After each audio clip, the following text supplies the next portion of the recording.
I see we got some guys in here. Something I want to talk to you guys about. This guitar we did a review on, and as I play it, I use the tremolo, and it's doing something extremely funny. Um, I don't think it's returning back to zero correctly on the bridge. Sometimes I'll reach down and I hit the bar.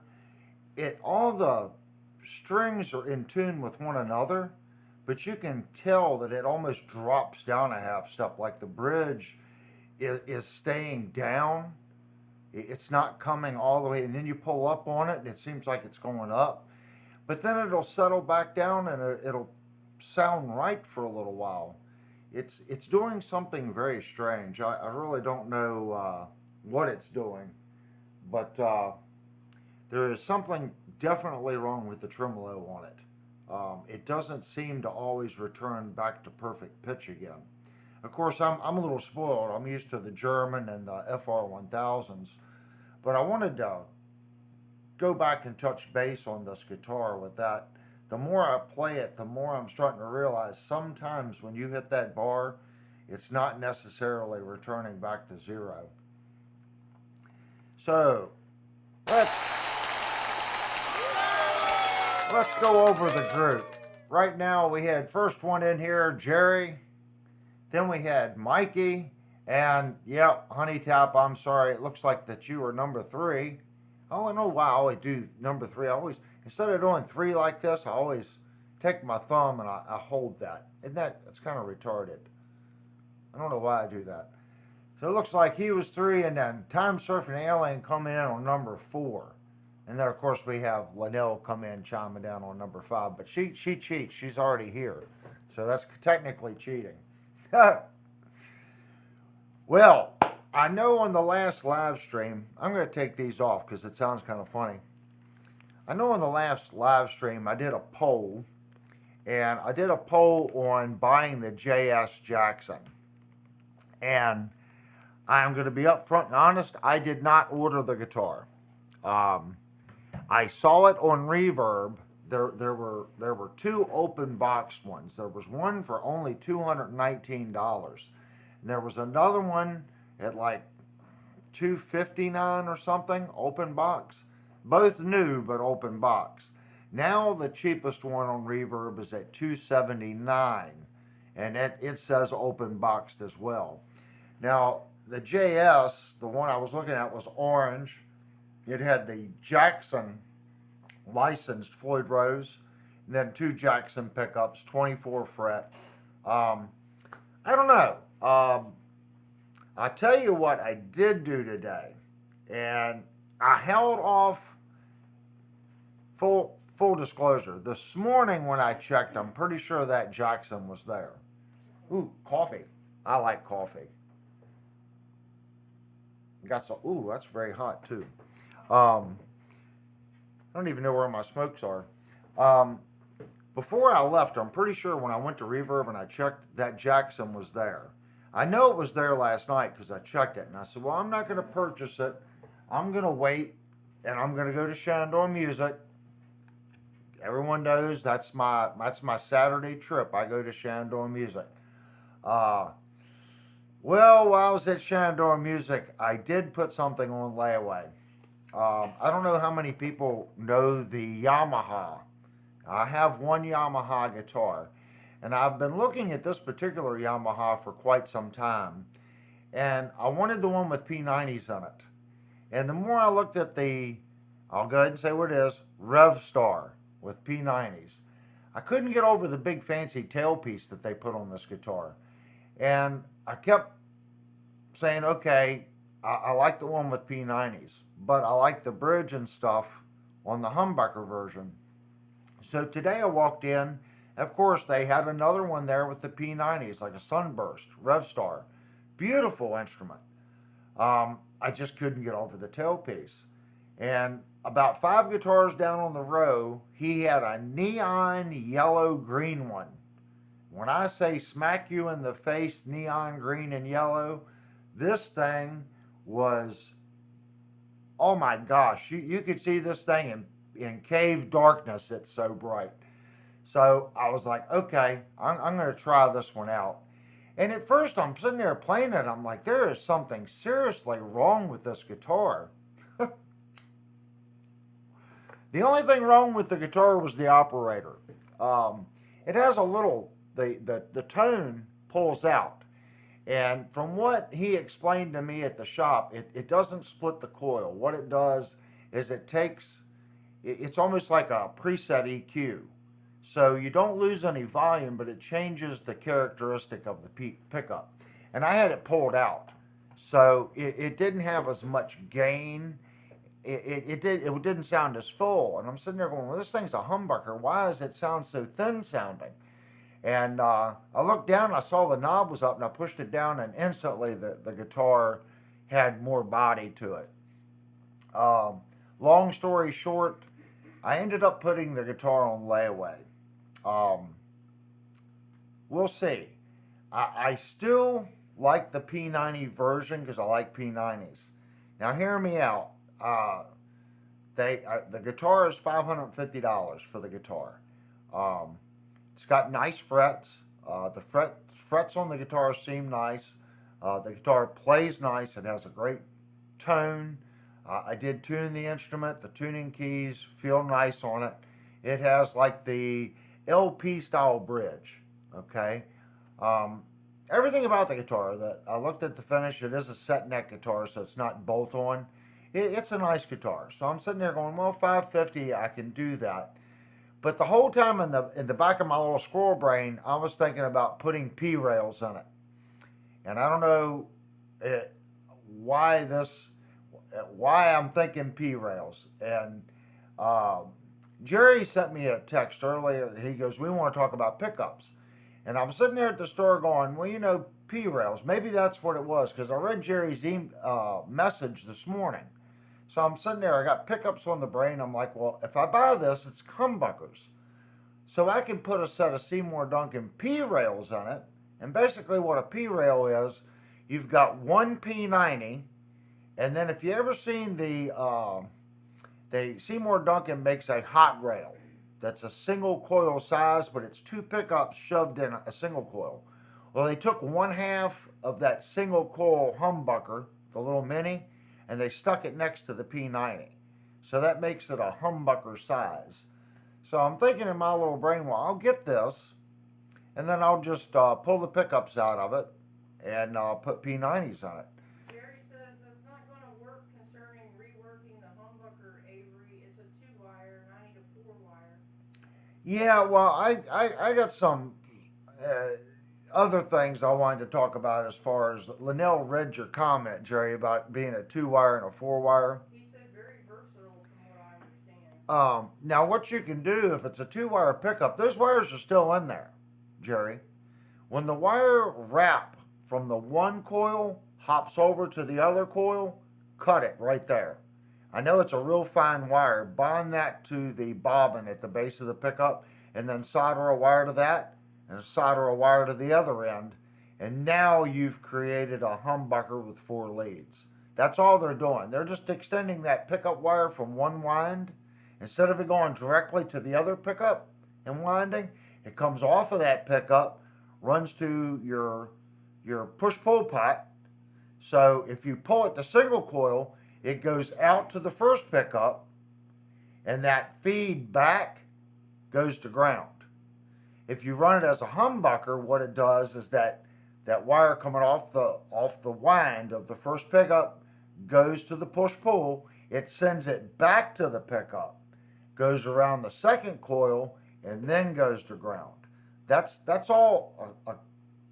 That's all that push-pull is doing. It's just connecting and disconnecting that wire. So when it disconnects it, it has to take the lead going to the next pickup to ground. If not, it takes it to the next coil, then to ground. That's all it's technically doing.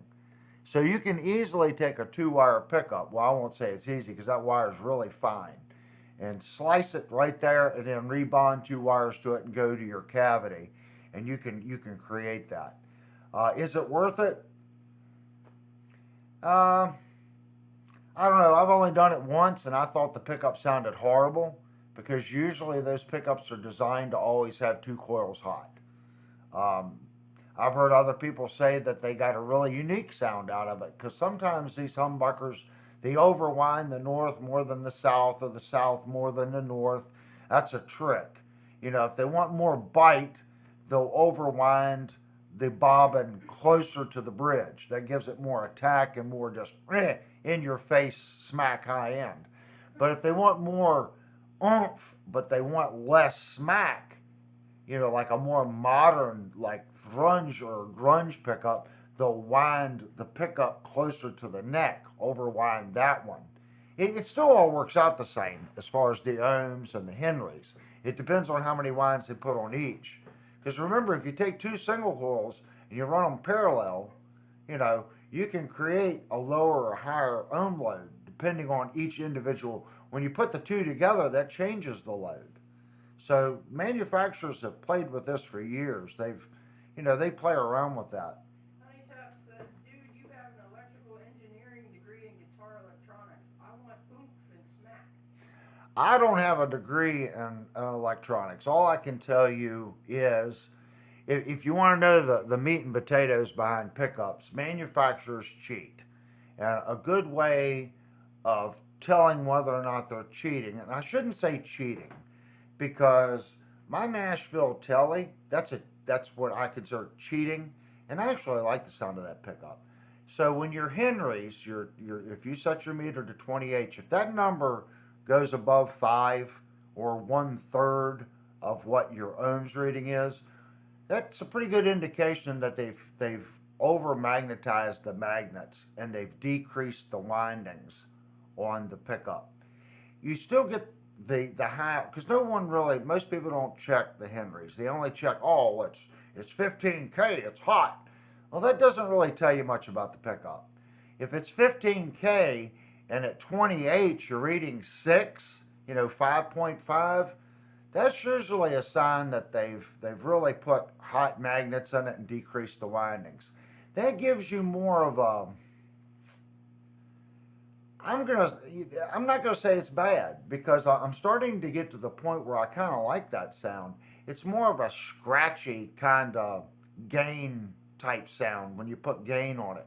When you don't put gain on it, it sounds more like a early 50s pickup that someone has just put a lot of boost on before it goes to the amp, if that makes sense. Jerry said, yeah, but I found a Seymour Duncan that's pretty much what I want as far as the tone I'm looking for at a decent price. There's nothing wrong with Seymour Duncan pickups. I mean, if you buy a Seymour, it's all taste. I mean, it really comes down to taste. I can't sit here and tell you what you're gonna like. Me personally, I've always liked the Seymour Duncan JB, and it's not a really super hot pickup. I like that pickup. It's a good working man's pickup. You can get a lot of different sounds out of it. Is it the world's best, metal pickup? Probably not. Is it the world's best jazz pickup? Probably not. Is it the world's best country pickup? Probably not. But it does a little bit of everything, and it does it well. Honey Top says Schecter USA pickups are so delicious. Yeah, Schecter, I mean, all these companies have it figured out. There's a guy on here on YouTube, that Dylan Talks Tone, that I've talked to a couple times, sent him some emails. The man builds good pickups. There is no magic sauce to pickups, guys. You've heard me say it a million times on the channel. I would much rather take a cheap guitar and play it through a really nice rig than have a really crappy rig and a really nice guitar. I'm sorry. If you went out and bought a Gibson and you're playing it through a $500 Katana or Catalyst, you don't even know it, because the subtle nuances of that pickup, that amplifier is not going to see. Now, if you're playing it through a 65 twin, or some really boutique type amp, and your room is super clear and clean, and you've got a pristine recording studio, sure, you might pick up on some of those nuances. But here on YouTube, you're compressing the music anyway, then it's sitting on a server, and then it's compressing it to your house. A lot of people are listening to it on their computer. You're not running a hi-fi. So I'm still a firm believer. I would much rather have a cheaper pickup if I could have a better amplifier. You can tune a lot of that out.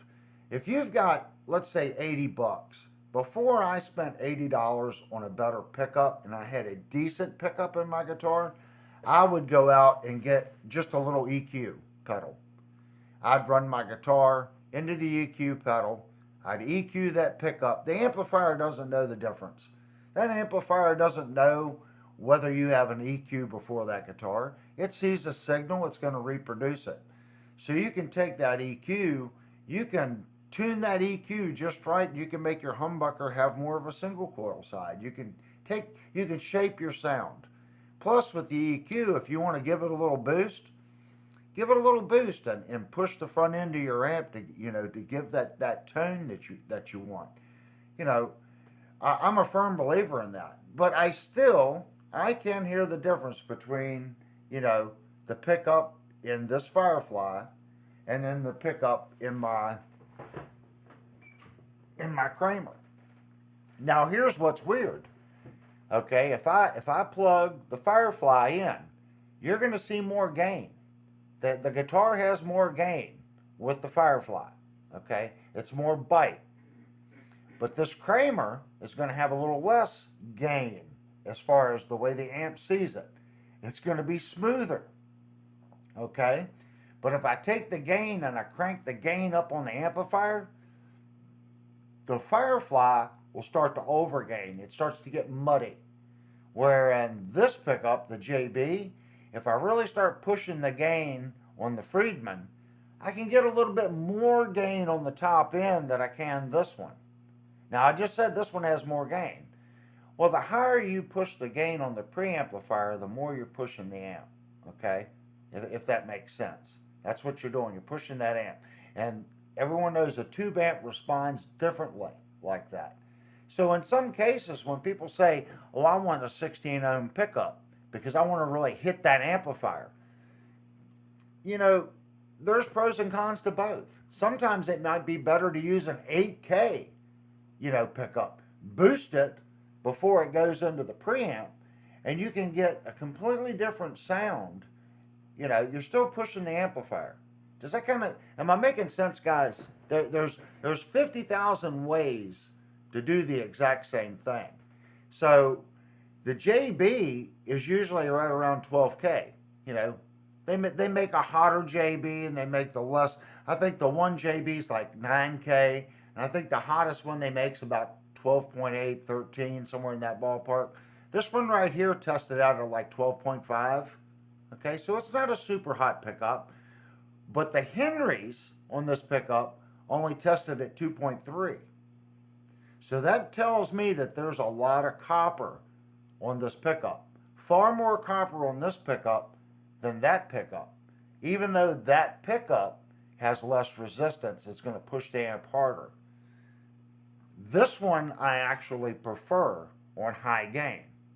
But if I turn the gain back and I want more like, let's say, a southern type crunch, I will say the Firefly actually has more punch and smack at a lower gain setting because the pickup is breaking up differently. And I think a lot of that, again, is because they've cheapened the pickup. Less winds, stronger magnet. It gives it that, I'm going to say like a smack.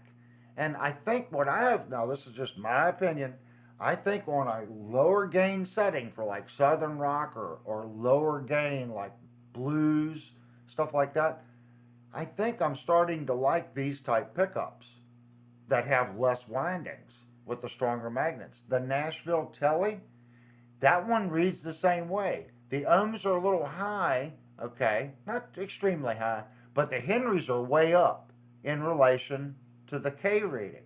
So that's telling me Squire has used a stronger magnet with less wires. I love that guitar, the way it sounds on lower gain settings. Again, when I go to a higher gain setting, that one and the Firefly seem to get muddy, where the lower K, higher winding, lower Henry based pickup, the JB, seems to do better. It still has that smooth, warm sound, even though you're just gaining the piss out of it in the preamp stage. Honeytap said interesting Kramer. What did Honeytap say? Interesting Kramer. Oh yeah, I've got two of those Honeytap. I've got the yellow one and the gray one. Both of them are phenomenal instruments. Devastator said it's funny that the starter topic is pickups tonight. Not even an hour ago, my son called me asking me for help with upgrade ideas for his guitar. Yeah, I mean, we get together. I saw Searching for Tone was in here earlier. Hopefully he's still here because I got off on a tangent. He's done a lot of research on this type stuff too. So I'm sure he has an opinion and he can chime in and he can, he's done reviews, he's talked to manufacturers and stuff like that. So I'm sure he has an opinion. If he's still in the chat, I saw he was in there earlier, about what he's found in the past. And of course, everyone here has played guitars, okay? Cheaper guitars, more expensive guitars. But until you test it, and I know Searching for Tone has done it. He said you're way over my league. Oh no, I don't believe that for a second. Searching for Tone. If you've tested pickups, you start, even if you're testing K readings on a pickup, and let's say this channel I've reviewed probably 50 guitars. Well, the first 10 or 15 guitars you're getting your feet wet, but you start to see, okay, I've reviewed this guitar, this guitar, this guitar, this guitar, and they had these readings. Well, you did demos on them, and eventually you start going, I remember playing this guitar and it had this reading on the pickup, and my amplifier did X. So what I've started to, I'm explaining what I have found, and that's why I love the chat. Everyone here loves music. That's why we're here. We love music. We love this little thing with 6 strings on it.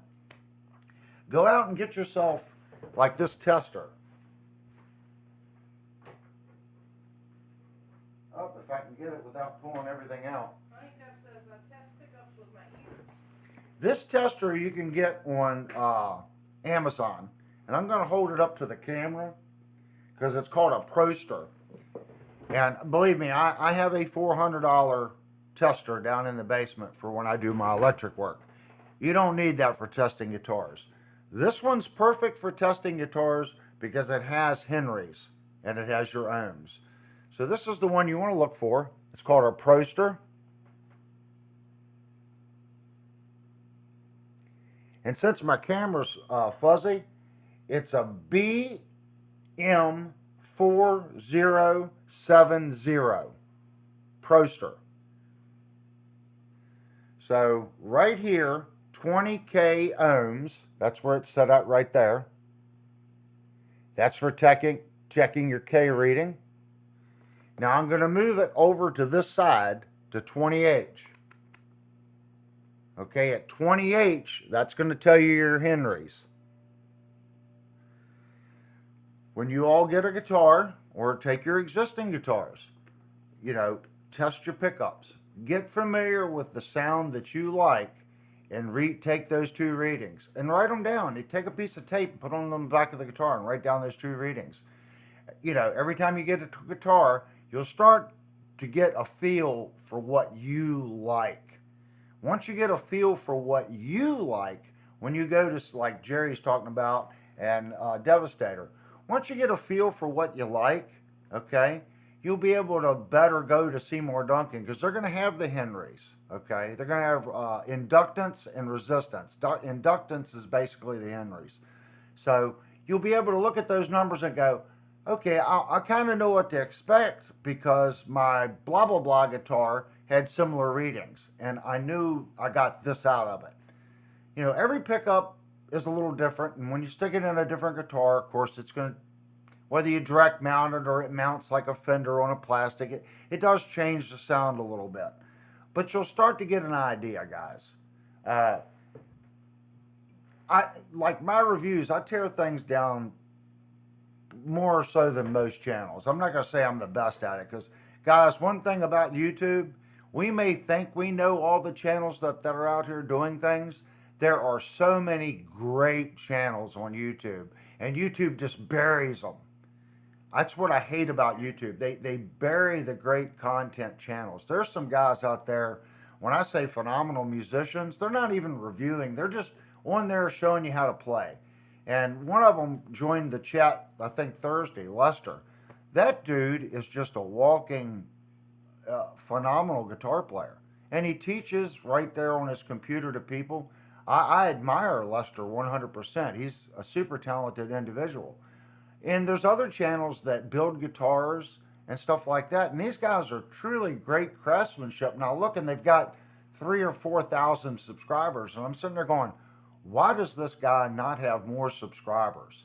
He's showing you all his tricks on how to build instruments. And I'm a woodworker, and I build, and hot rod guitars. And I'm listening to this guy. I was like, this guy's just a wealth of knowledge. There's just so much information on YouTube. With that being said, there's a lot of trash on YouTube too. But YouTube doesn't know the difference. It just kind of picks a channel and says, yep, this guy's getting X, and we're push. And then a great channel that does great content doesn't get anything. And that's why when people get on here, like Searching for Tone, he's got a channel. I always tell people, just because a channel, isn't for me or you, doesn't mean it isn't for someone else that's in the chat. Okay? They might go to Lester's channel or Searching for Tone's channel and go, I just don't get it. And it's nothing about the content. It's just the person watching isn't necessarily connecting with the creator, if that makes sense. That doesn't mean some of Searching for Tone's audience may not like Philip McKnight. I like Philip McKnight, but they might go over to the Bald Shredder and go, I like this content. Or they might like Six String. Or what's the guy, the big heavy guy that does all the chips and stuff? I forget, Fulton Street Beats. Or, everyone attracts a different kind of person. So I always tell people when they come in, if they have a channel, I say, go check out their channel. It's a small channel. You might be surprised what that channel does. I'm always telling people, YouTube, there's great stuff on there. We really got to, push YouTube. And I see these channels that have 100,000 subscribers. They do a 5-minute video with absolutely no content whatsoever. They get in there and talk about what they're going to do in the next video. And that's the video.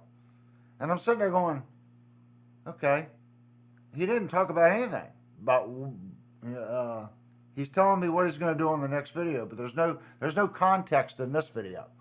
But they got 200,000, 300,000 subscribers. I don't understand it. That's why I've kind of changed this channel a little bit.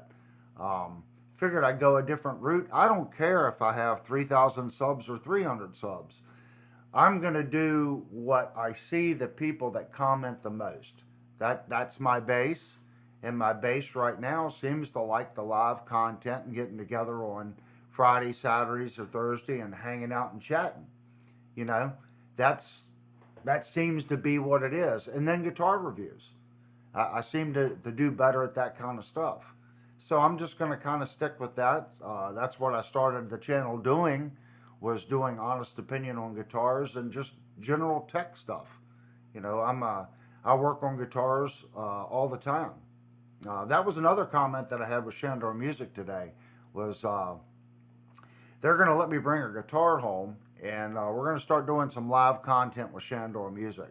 So we're going to work something out with them. I talked to there's two owners. The first conversation I had with Matt, the other owner, and then I had a conversation with the second owner today.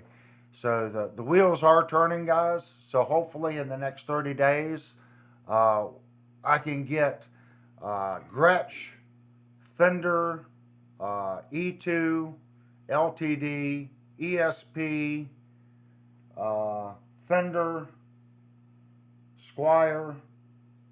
What else? Jackson. They probably got a couple other brands. So those are the brands that I'll have access to. And as long as it's something in their inventory, I should be able to bring it home to review. Honeytop said, social media, my advice, keep it to 2 hours or less a day. Create more than you consume. Well, I've got that covered, Honey Tap, because I don't do 2 hours a day. I'm lucky. I'm lucky to do, you know, even if I did do a review video, which were long, they were an hour and a half for a review video. And everyone, you know, it was either they loved the content and how detailed it was, or people were like, you just spent an hour and a half reviewing a $300 guitar and you tore it apart. And they're like, you're crazy. And my comment was always like, well, I don't care if it's a $150 guitar or a $1,000 guitar. It's the same review. But I do qualify things. I get it. This Firefly is a $300 guitar. But does that mean I should skimp on my review? If I do that, and we've talked about this before, the last thing I want to be is a hypocrite. Everyone here knows I am an open Christian. Yes, I know I smoke. I do not drink. And yes, I know I used to be a horrible person. When I played out in bars, I was not a good person. I drank, I did drugs, I played music. I did everything that made me a bad person, if that makes sense. I played music, and at the end of the night, sometimes we owed the bar money. And the bar paid us good money. So that tells you how much we drank and how many drinks we gave to the ladies at the bar. Not good. And I'm not saying that you can't control it. I couldn't control it. I became an alcoholic, and I saw my life spiraling out of control, so I got out of music. 100% got out of music. A couple of years ago, I started playing again. And guys, I've only been technically playing my guitar again for about 3 years. Because I literally, well, maybe 3.5. I literally gave up music 100%. I never sold my stuff. I kept it. But I always had this fear that I would go back and revert back to what I once was. Now I see an opportunity to share the limited experience that I had with others.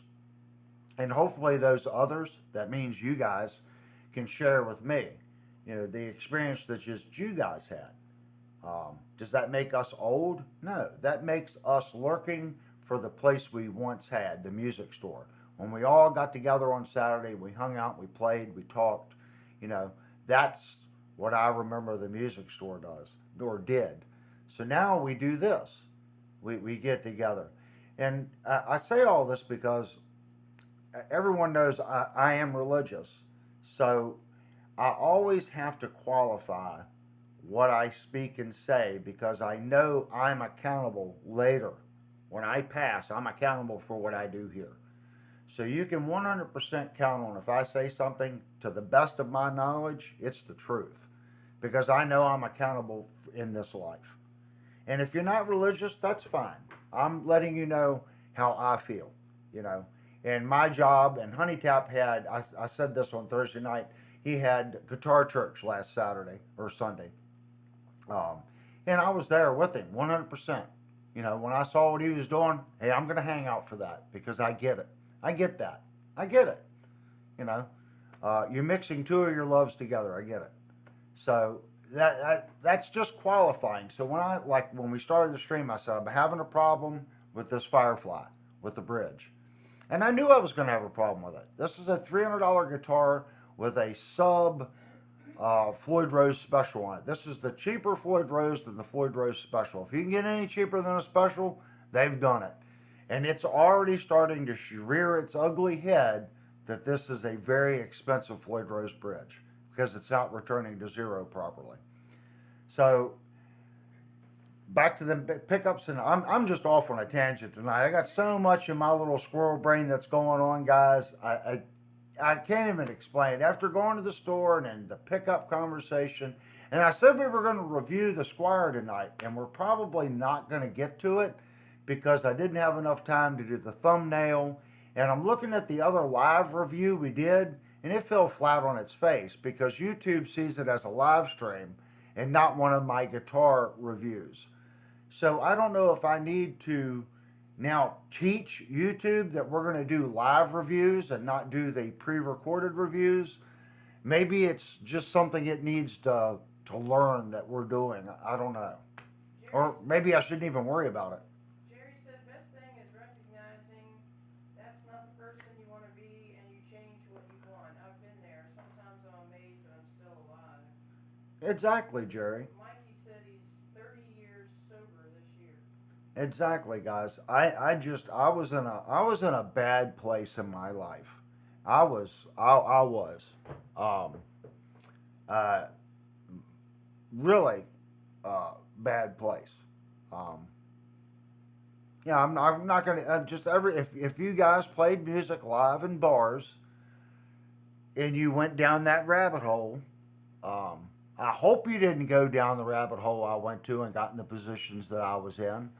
But I like Jerry just said, I saw it, and I said I can't do this, and I turned my life around, and I concentrated on work, my professional life, and I stopped playing. But as I've said too, music is a part of me, and I got to the point in life where I was missing something, and music was that thing that I was missing. Even though I have a great other part of the family, great better half. Music is still something that I needed in my life. And back then I didn't have the support that I have now. And I'm 100% fortunate and thankful that I have the support I have. And behind every successful person, there's a good woman.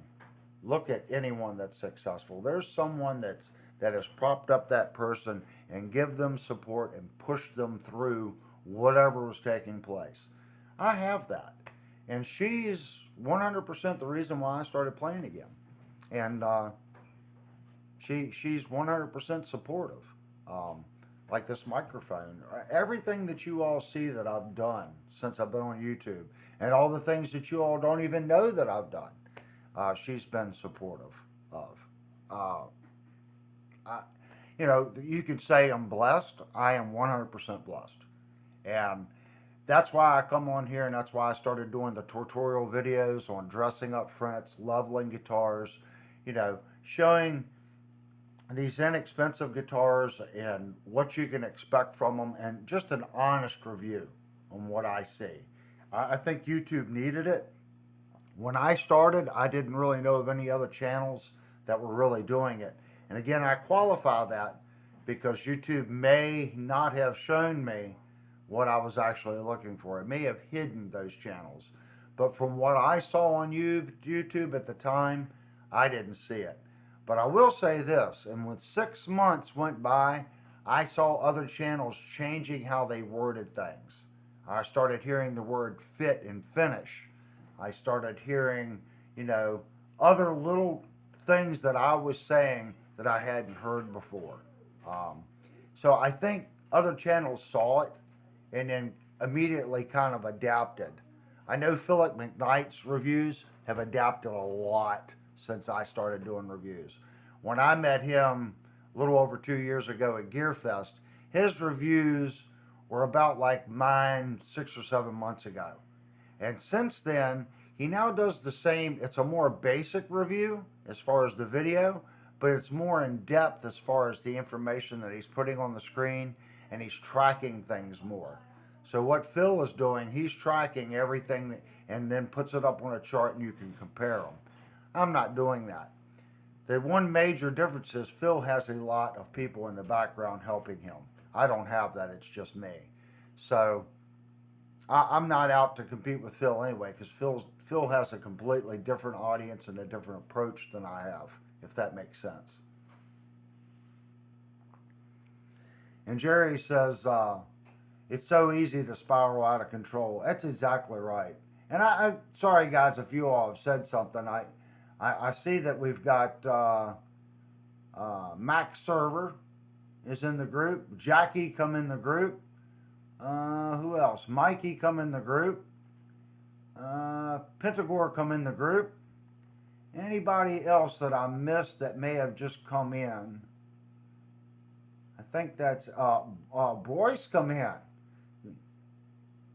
Okay. I think that's everybody. I'm about to give you a new topic because I'm going to walk out. Carmelo. Okay. Well, if you're new here and any of those people have not ever, Jupes came in. Kurt Inscale has come in. So we got a lot of different people in here tonight. If you're new to the channel, guys, this channel, and you haven't commented, we're all here to help one another. So any information that I say or someone asks in the group, if you have an opinion of it, you can say it. Now you need to come in here, honey, with that on. We went shopping today, guys, and look at what the funny little honey got.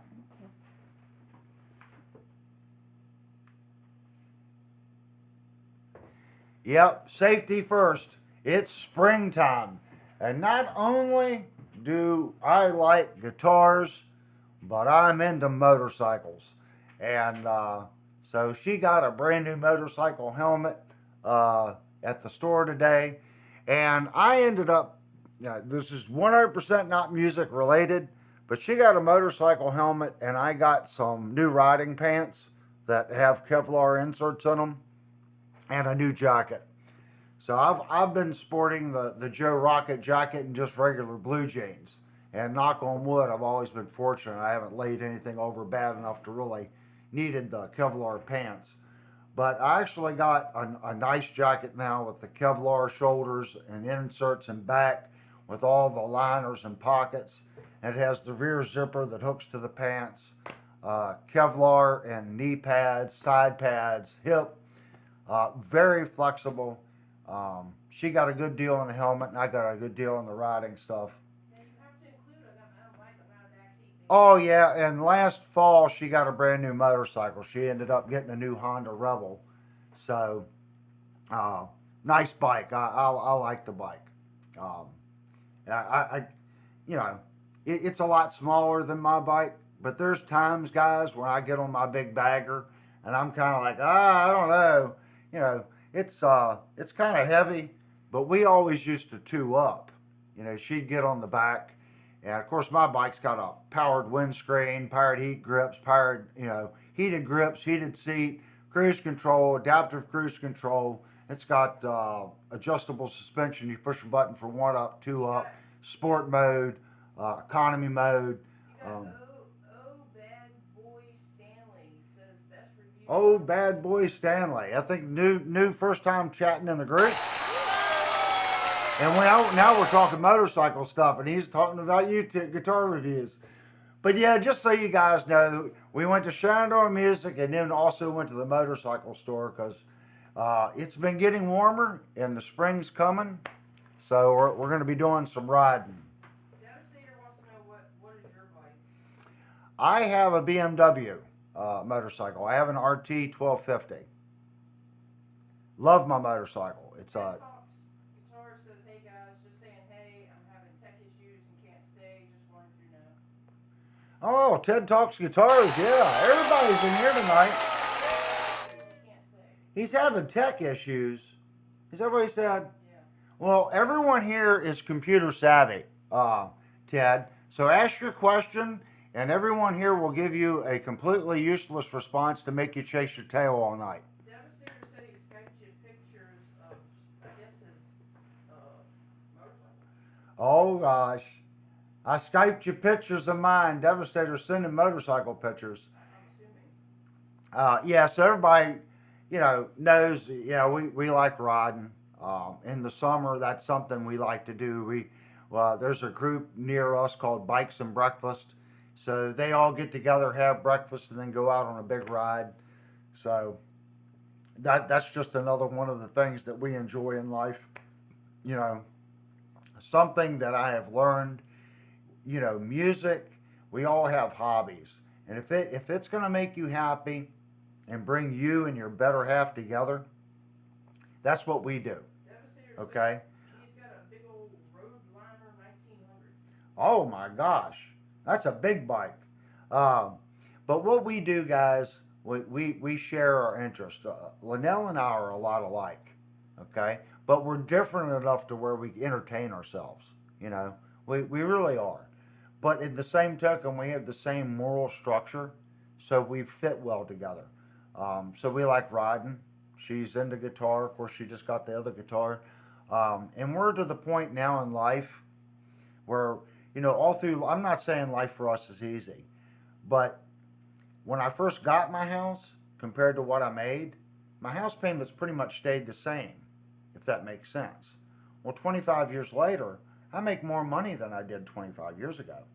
So as you get a little older and things start getting a lesser and lesser on you, you're able to live a little bit more. And I don't want to wait to the point where I'm so old and I can't do anything. So not only for me are guitars in the prime of being able to get a great guitar at a great price, I'm to the point now in life where I'm still capable of doing X and working and making decent money, and still capable of riding a motorcycle, still capable of going and doing.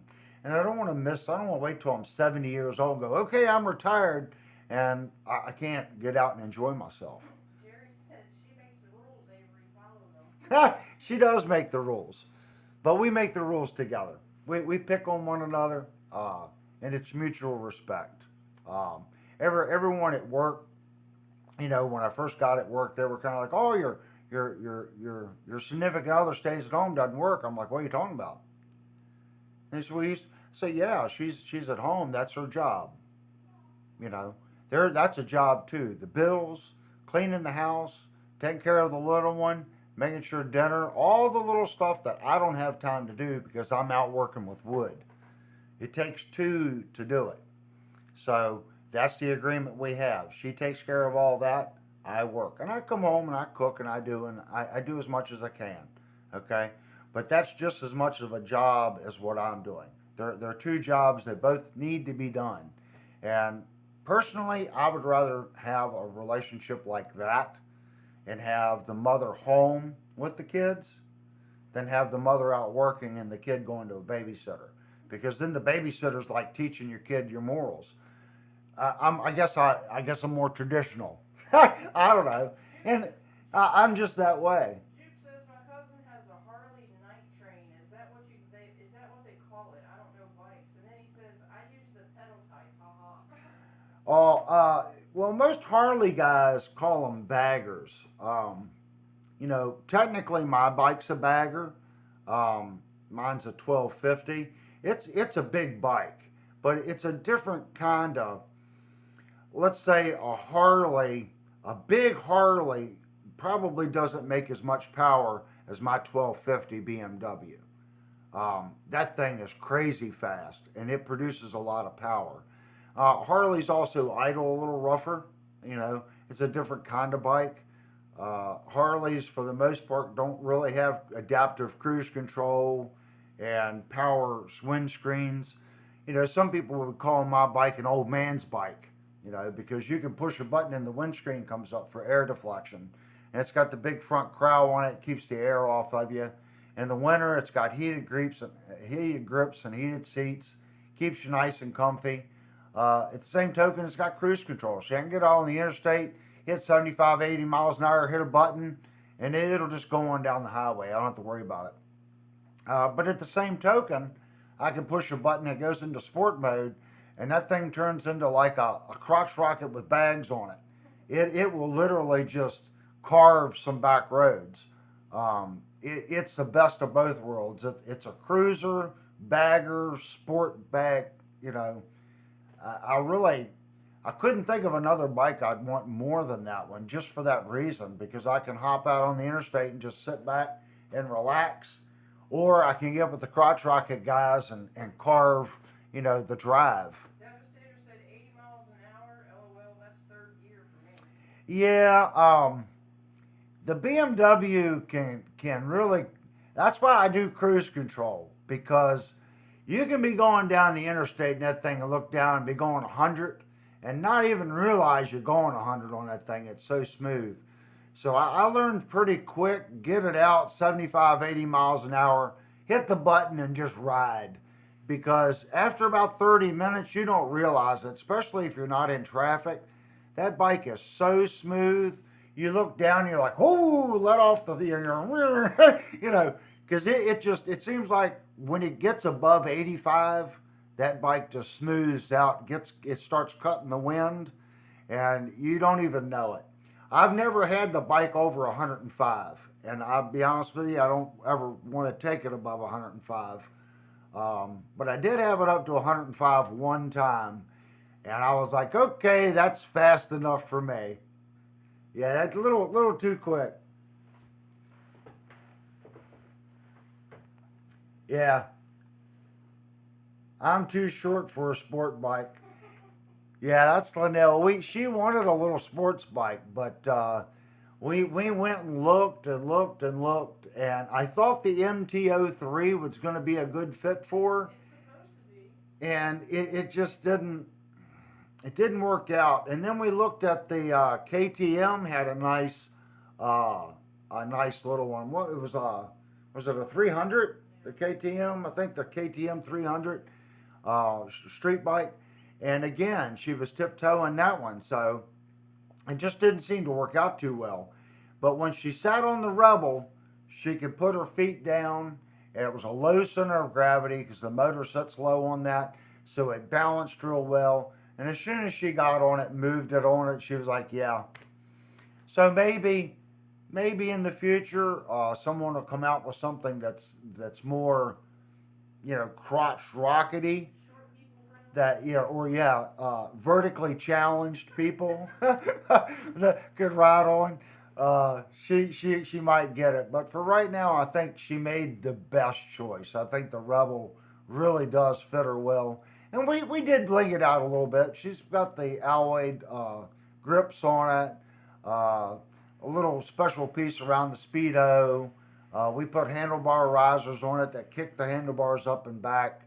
So we got it decked out for it. It's a pretty nice bike. Yeah, the Yamaha is nice. But like I said, I can't think of anything better than my RT that I have right now. If you all want to type in the RT 1250, that's what I have. It's just it's a refined masterpiece.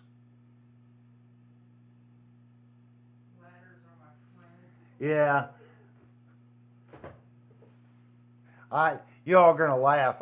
My other truck I had, it was pretty bad. I had a Chevy Astro. Now, everyone's thinking, oh, Chevy Astro.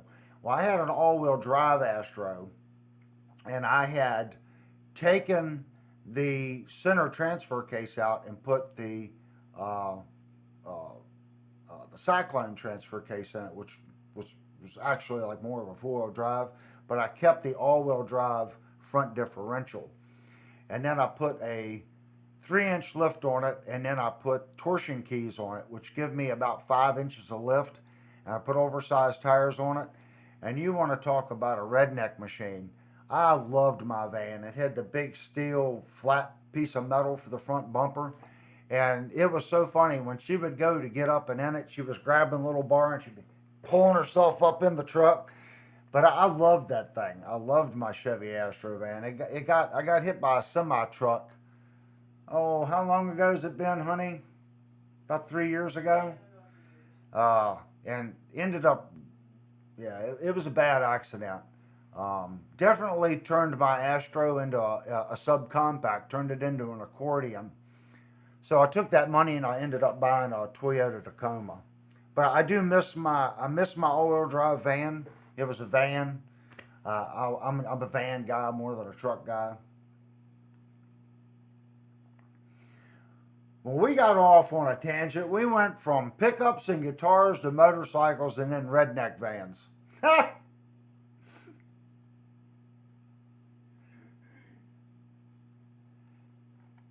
So that was just me, you know.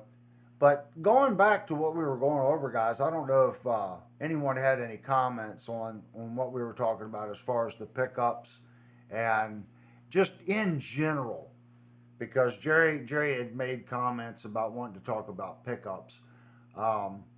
If I was looking for a good set of inexpensive pickups, the M series by what is it? It's the M series by Wilkinson or something like that. I can't remember the actual name. Someone will probably know it. I can't think of the name. I'm gonna look them up real quick. It's M series. I can't remember what they are now. I've had really, really good luck as far as being inexpensive pickups. Let me see what I got here. Yeah, Wilkinson. Wilkinson. And then they're called M.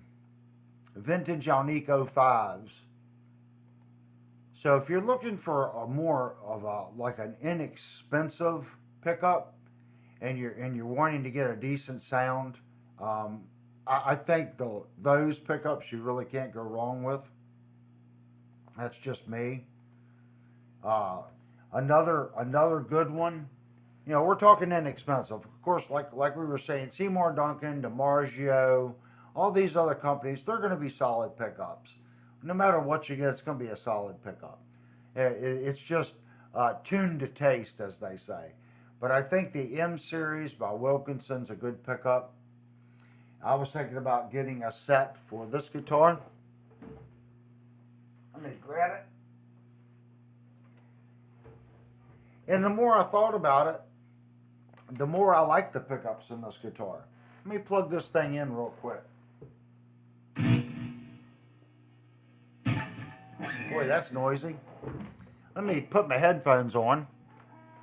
And I'm not changing the amplifier, guys. I am leaving the amplifier just as it was from the other guitar. And we can kind of hear the difference. This guitar is going to sound thinner because it is a single coil. So we're going to start out in the bridge position. I'm going to turn off this microphone and turn on the stereo mics by the cabinet.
Let's go up to our center position. You guys can hear the difference here.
Let's go up to our third position.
like I say, guys, I kind of like this thing.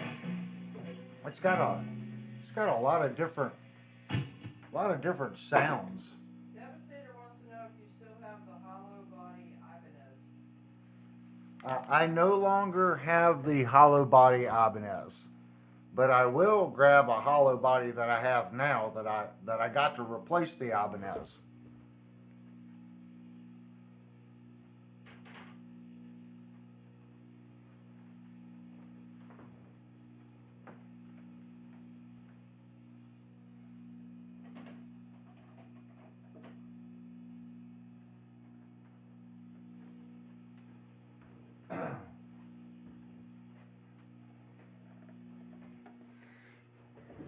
Here is my Epiphone Dot. Oop.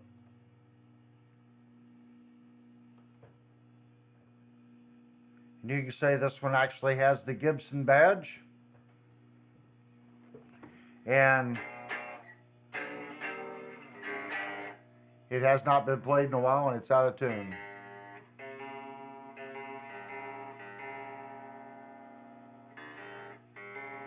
I ended up getting this guitar. I went up to a wedding and went into Guitar Center, and this guitar was in Guitar Center, and ended up picking it up. Devastator said, does it play Uncle Ted? What's that? Devastator said, does it play Uncle Ted? I don't know what Uncle Ted is. So it probably can't play it because I don't know it.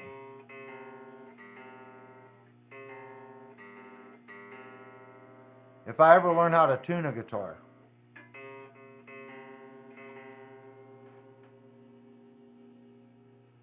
There we go. Devastator said it's Ted Nugent. Oh, Ted Nugent. I think it might be able to.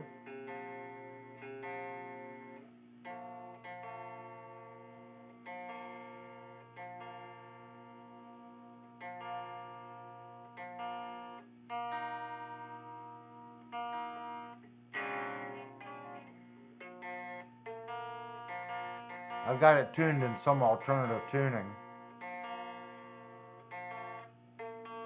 There it is. Mikey said Mango Tango.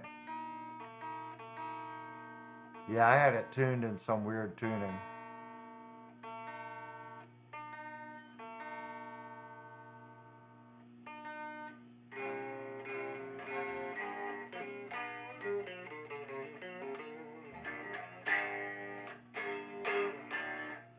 Now, I don't have my foot controller for my amplifier. So let's plug this thing into a high gain amp. The last thing you want to do is to plug a hollow body into a high gain amplifier. Let's see what it does.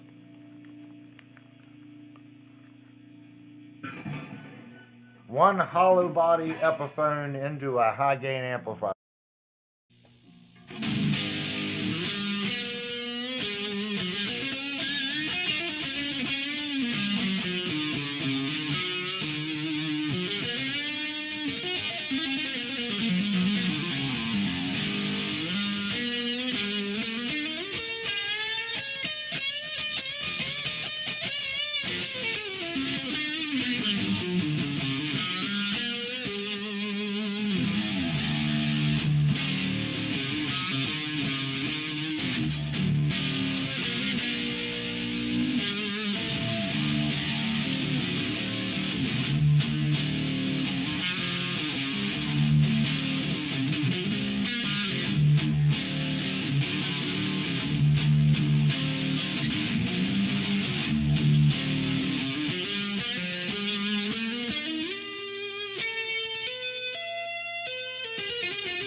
That was the center position, by the way.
I know you should never play a hollow body through a high gain amplifier, but I'm telling you what, guys, this guitar, it does everything incredibly well.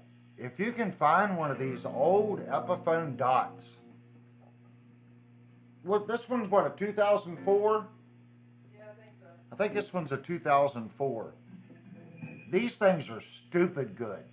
If I go over and I put my amp on a low gain setting, you can do all the BB King, the Back to the Future, Johnny B. Good stuff. This guitar does it. This guitar will do, it's amazing what these little pickups in this guitar will do. Does it do anything great? Like I said earlier, you just heard this guitar isn't designed to play hair music, but you can make it play hair music. These pickups will squeal. They'll also do some chicken picking. I'm not a good chicken picker, but it can get that kind of sound out of this guitar. That's why I ended up selling the Ibanez. The Ibanez seemed like I don't want to say a one-trick pony, but compared to this guitar, the Ibanez was a one-trick pony. This guitar, just every time I play it, it blows my mind that a hollow body can be this responsive when you play it. I can't even describe it. Uh,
I would have Linnell come in and switch the amplifier over to the one with lower gain settings.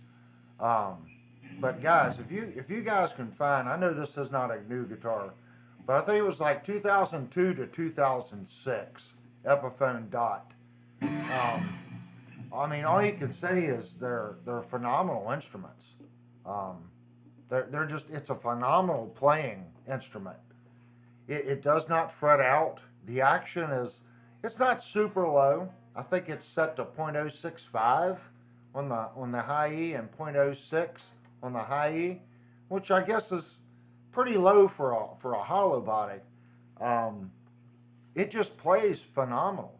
If it was just the neck and you didn't have the big body against you, you would swear you were playing just a regular electric guitar.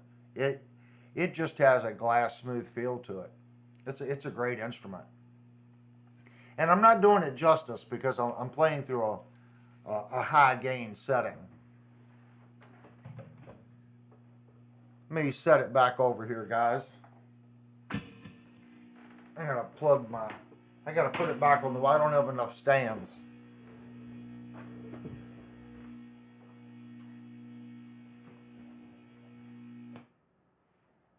Turn the noisy amplifier off. They're probably just chatting away as I'm jamming, aren't they? They're talking about bands that they've seen and bands they like. Well, since you guys have it taken care of on the chat community, I've been drinking coffee. I'm going to hit the restroom real quick, and I'll be right back.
Okay, what did I miss, hon, that I need to get back on track with? They're just steadily talking about bands they've seen and stuff like that.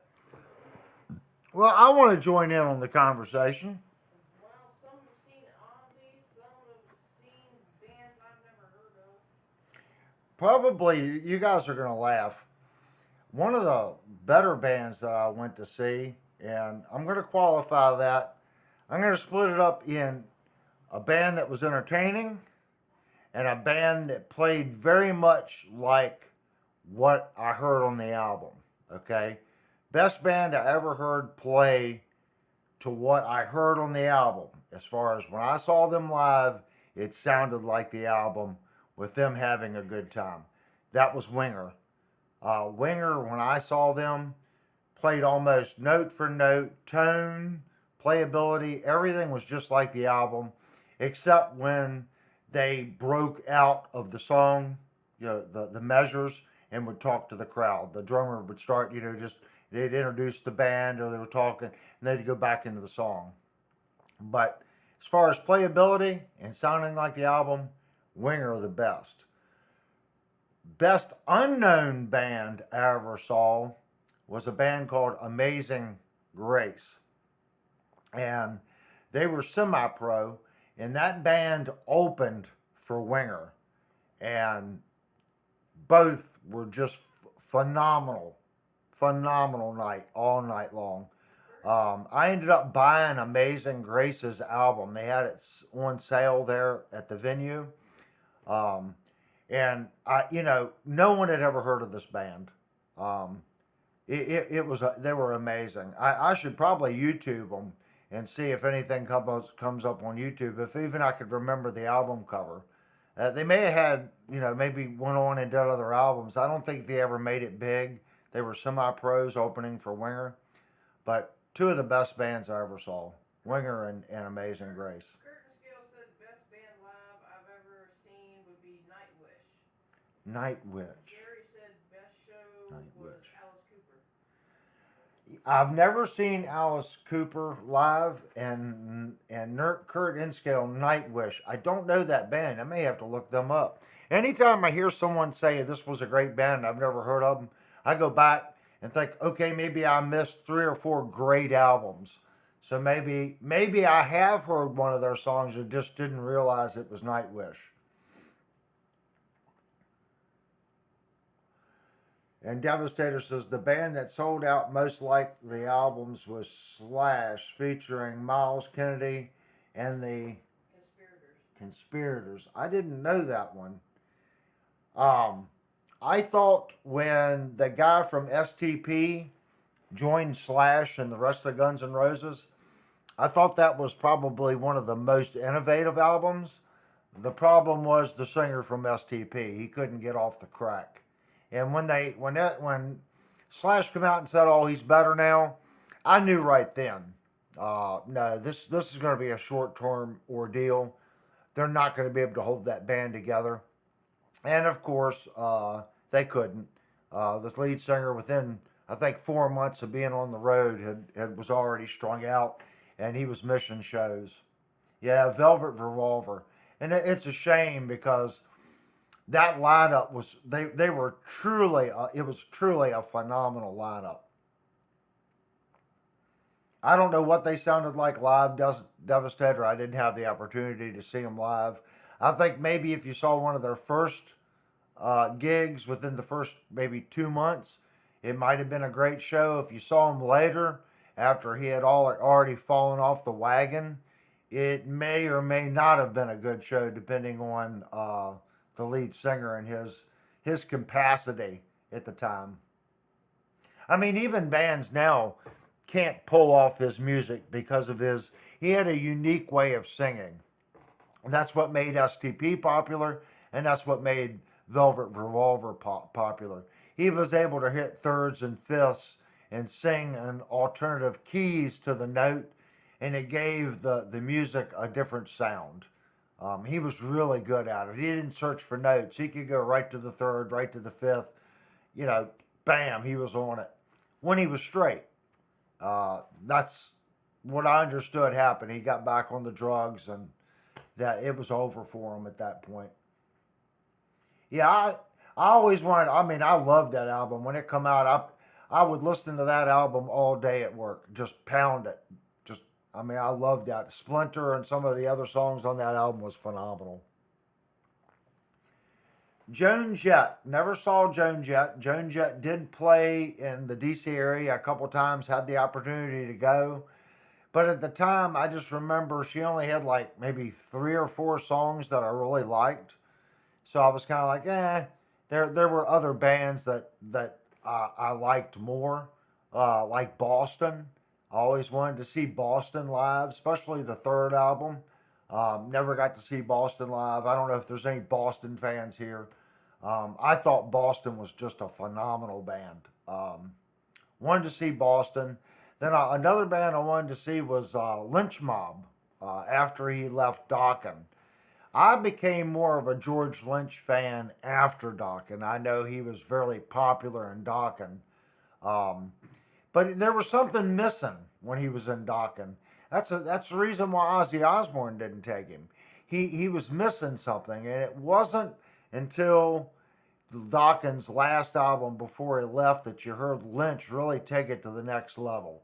He kind of opened up and just said, "Okay, this is what I want to do. This is how I'm going to play it." And that's when he realized, these guys, I need to do my own thing, and started Lynch Mob. And I think the first 2 Lynch Mob albums were just phenomenal with Lynch. Not saying he wasn't phenomenal in Dokken, he was. But he really opened it up on the first 2 Lynch albums.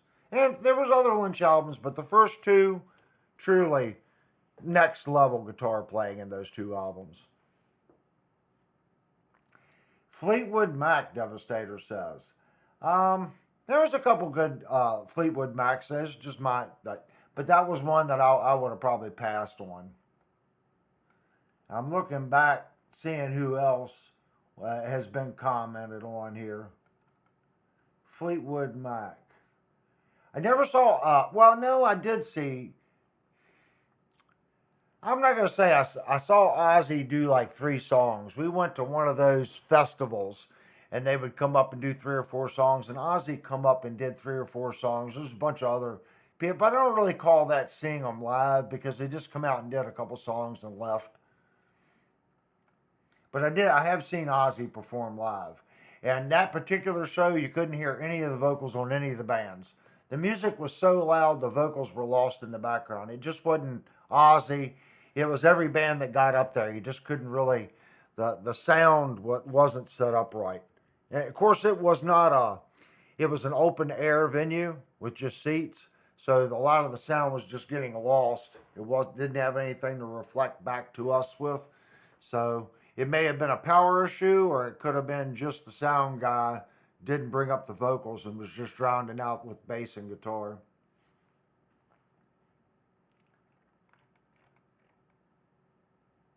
Stevie Nicks and Billy Joel. Yeah, now Billy Joel, I'd like to see that one. Jude says, I love George Lynch's solo in Lightning Strikes.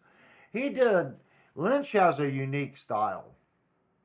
When I think of my playing style, and what's funny, and you all might completely disagree with, because what you hear about yourself, other people don't hear.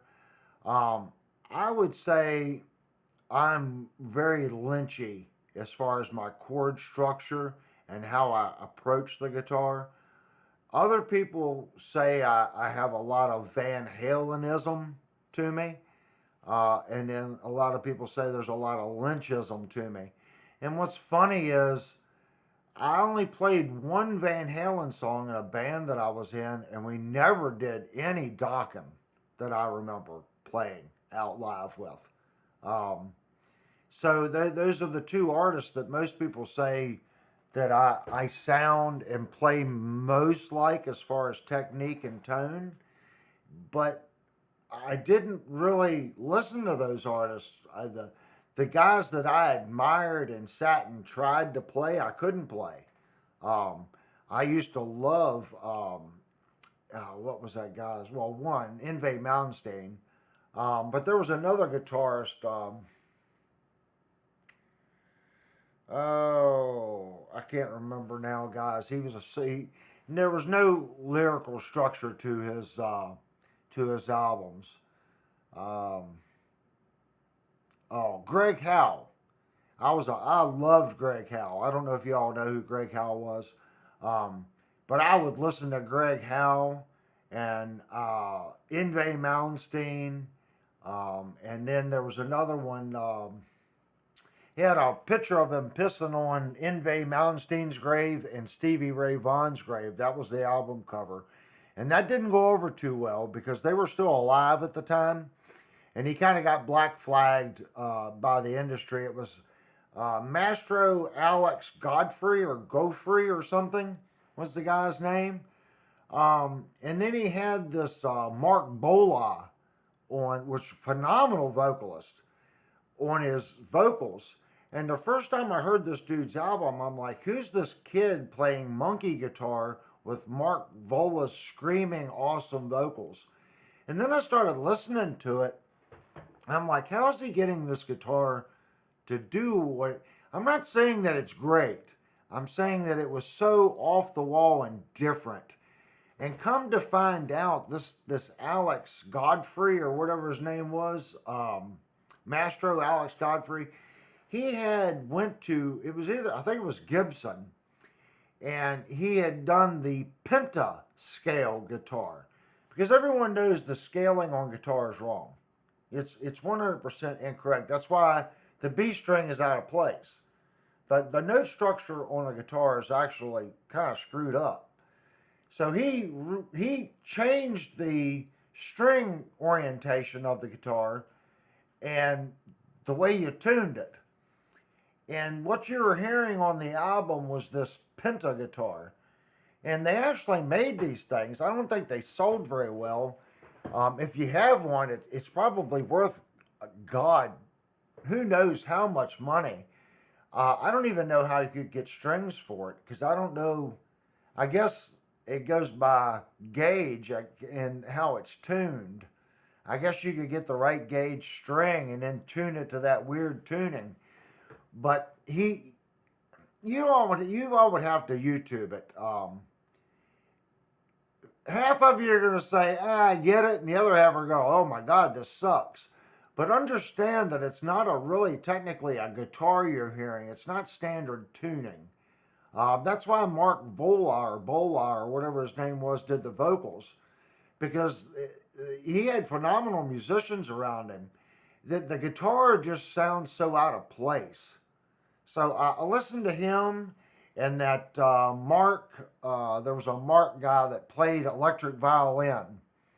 He still makes violins to this day. That's what he does for a living. He makes electric violins. It was Voodoo something. Mark, I can't remember his name. But those were the artists that I listened to. And I didn't really listen to Lynch and Eddie Van Halen that much. And now someone's saying Jackal. Yeah, I didn't, I never saw Jackal anywhere perform anywhere near here live. It was Mark Wood. Mark Wood. Who come up with Mark Wood? Me, I think. Oh, Linnell pulled it. If you guys type in Mark Wood, it's not guitar. This guy plays violin, but he plays a mean freaking violin. And if you go back in the early 80s, 90s and listen to Mark Wood's album, the dude was such a just out of the box musician. Truly a phenomenal musician. Played violin though. Everything that you hear that you think's guitar is actually violin. Stupid musician. Mark Wood. So check him out. James Dupree, 2 years ago. Don't know that one. Jesse James Dupree. He went with for a benefit drive with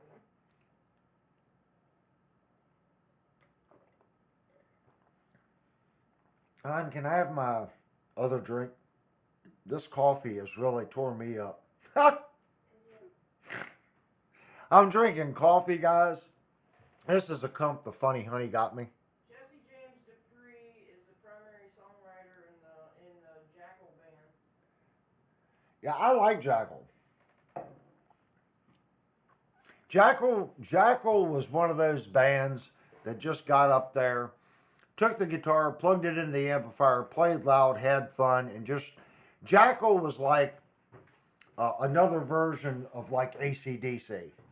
I know they're two completely but listen to AC/DC. It was just raw rock and roll.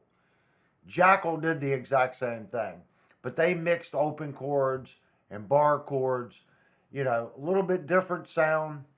But I'll just say it was more of just raw rock and roll. Jackal, AC/DC, they come to mind as just far as, in your face, turn the amplifier up and let's jam. That's what I think when I think AC/DC and Jackal.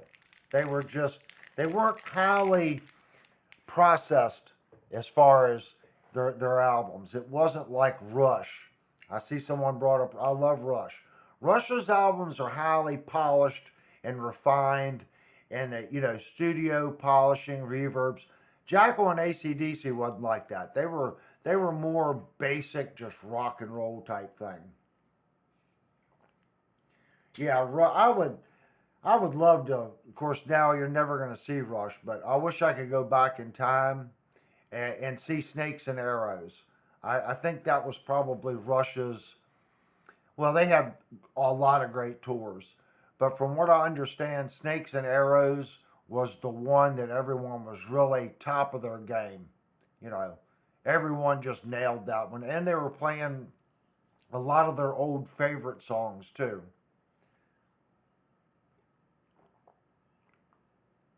What I found funny about Rush was Geddy Lee got upset because Alex had a row of amplifiers behind him. And Geddy Lee didn't have any, because he played keys and bass and he had a basic setup. So he would go out and get washing machines and put washing machines, stack washer and dryers behind him. He did that on a whole tour and people were like, what in the world? Here's Alex, he's got his row of amplifiers and Geddy's got all these washing machines behind him. And then one album, they put chicken roasting units up and they're cooking chickens while they're playing. And Geddy Lee goes back there, opens the oven, grabs a chicken and throws it out in the audience. Just little things like that that made Rush just so funny to go out and watch and see. But the story behind how that all started, I know they did washing machines one year, and they did chicken roastineers the one year. And what they were doing, they would heat the T-shirts, the Rush shirts, in the dryers, and he'd go back there and open the shirt and throw a shirt out to the crowd. So you get a free shirt. And then when they went to the roastineers, they were cooking chickens, throwing chickens out there. I don't remember. They did something else beside the roastineers and the washer and dryers. But if you look behind Geddy Lee's rigs, he never had amplifiers. It was always a gimmick, some kind of gimmick that he had behind him. And then, of course, Alex had all the little dinosaurs on the one tour where they were gluing the dinosaurs on top of his amplifiers. And he was doing that because Geddy Lee was getting something, and he was doing something on top of his. It's a long story. That the whole Rush scene was unique. It really was. What, that would be a killer show. I saw that. Sad deal. Rush Great White Strike after Sykes had left the band. Yeah, I remember that. I do remember that now. That was probably an old comment, but I'm just now reading it. He wanted me to come to the show right up and play with him then. I didn't make it there. Wow. Yeah, where I'm at, all the big bands would come to the DC area. I had the opportunity to go watch so many bands. And I look back on it, guys, I wish I would have done. I wish I would have seen a lot of these bands. But I didn't. But nowadays with YouTube and stuff, we can go back. We can watch some of these great shows. It's amazing.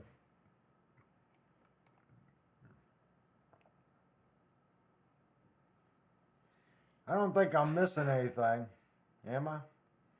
I got two people reading comments, me and Linnell. I don't think you've done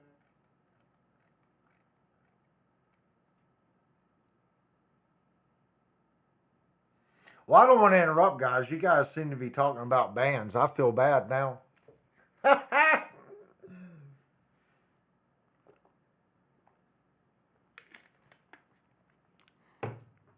I don't want to change the subject because you guys are.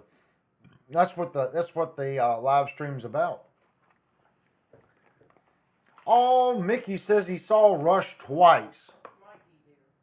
Mikey saw Rush twice. Which two times? Which albums did you see Rush on?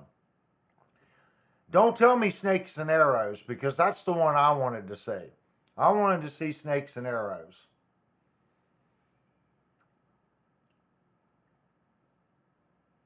I'm waiting for a response.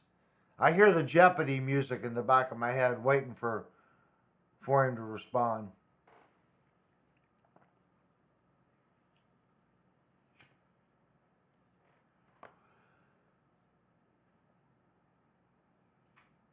Hold Your Fire for Me. I missed that one.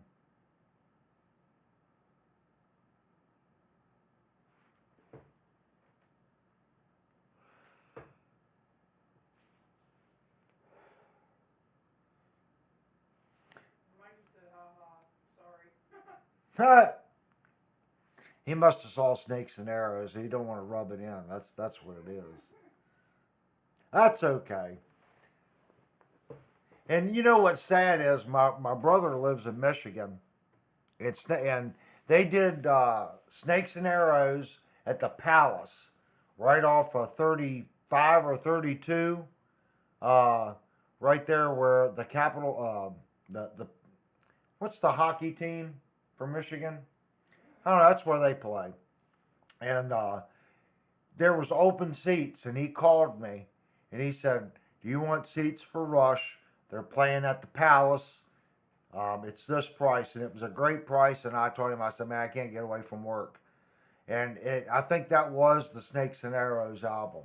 And now I look back on it, I should have went up because they claimed that was an awesome show at the Palace. You know, the way that arena's set up, it's not like some of the arenas where the sound bounces around and it just turns to mud. The Palace is a good place to go see shows. And I missed it.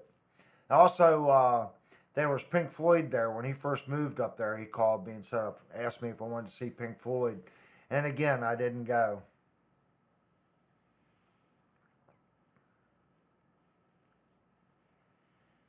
Yeah, I can't. Snakes and Arrows would have been, I'm going to guess, 2008. I'm guessing. Snakes and Arrows. You want to look that up, hon? Rush, Snakes and Arrows, when that come out. I don't remember when that album actually come out. I'm going to guess 2000, between 2006 and 2010. I'm guessing. I could be way off. It might have been earlier than that. If anybody knows, I think she's looking it up. It was released May 1st, 2007. Yeah, she says May 1st, 2007. So it was probably late 2007 at the Palace on Snakes and Arrows. And they claimed that that was just a phenomenal show.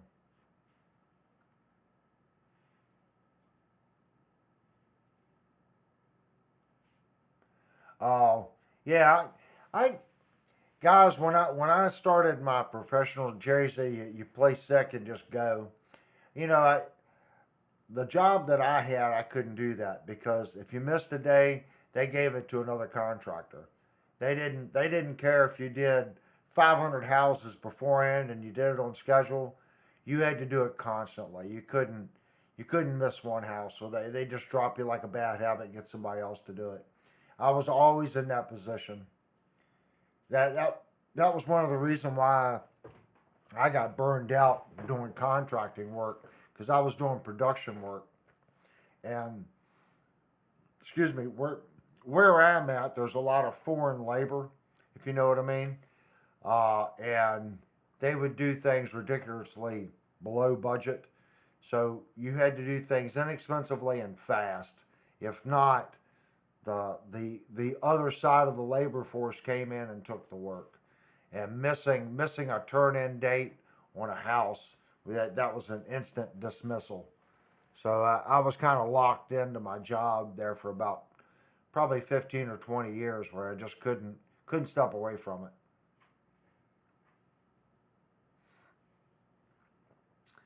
I don't know what year that was.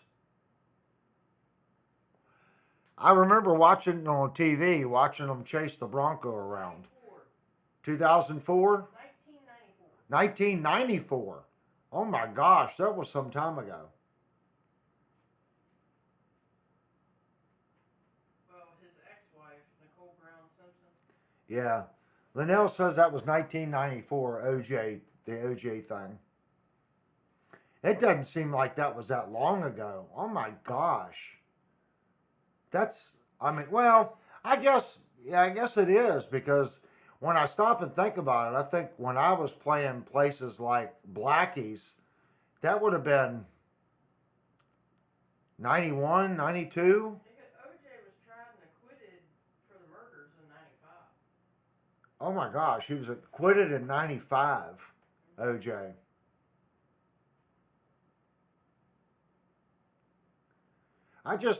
To me, it just seems like I've lost. Maybe it's just I don't realize how much time has went by. And I look back, like you're saying, OJ, Snakes and Arrows. I kind of guessed 2008, you know. But the older I get, the more lost in time I become on when certain things come out. I don't realize how much time has actually elapsed. I guess I'll look at it and go, oh, well, that wasn't that long ago. And it's been 20 years, 25 years ago.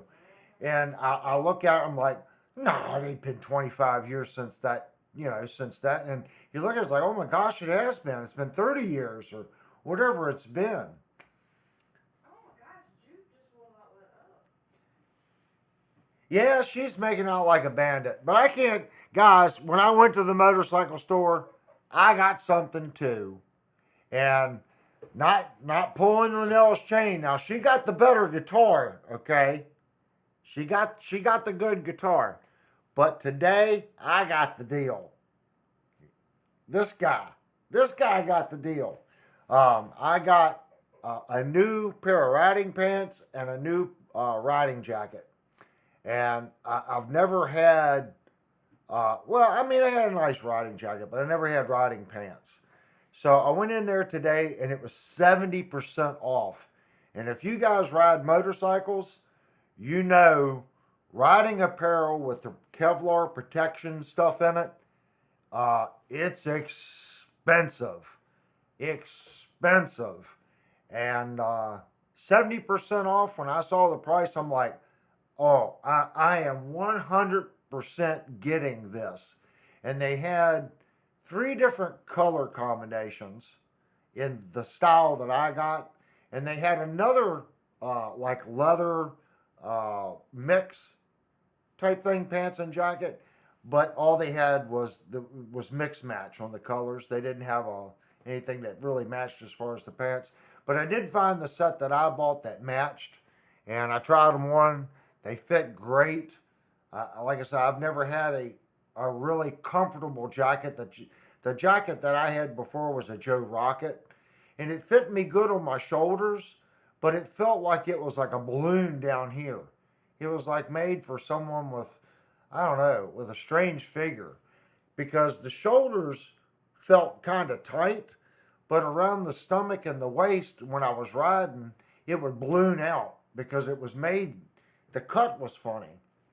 Now the cut on the one I just bought, it's spot on. It's pretty nice. Let me go get it. Since Jupe is on the helmet kick. It's hanging up in the closet. The pants are inside the jacket on the hanger. Oh, she said she put it in the closet. So guys, give me a second. I'll go show you what I got.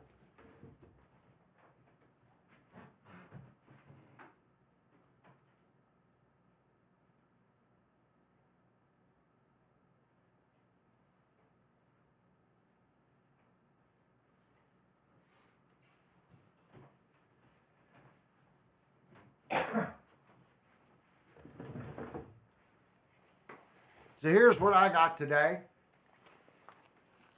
Now it's got the little collet that velcros here, and that's got the velcro down through here. Okay, then it's got the zipper right here with the double piece, and then here are the pants, and the pants are lined here.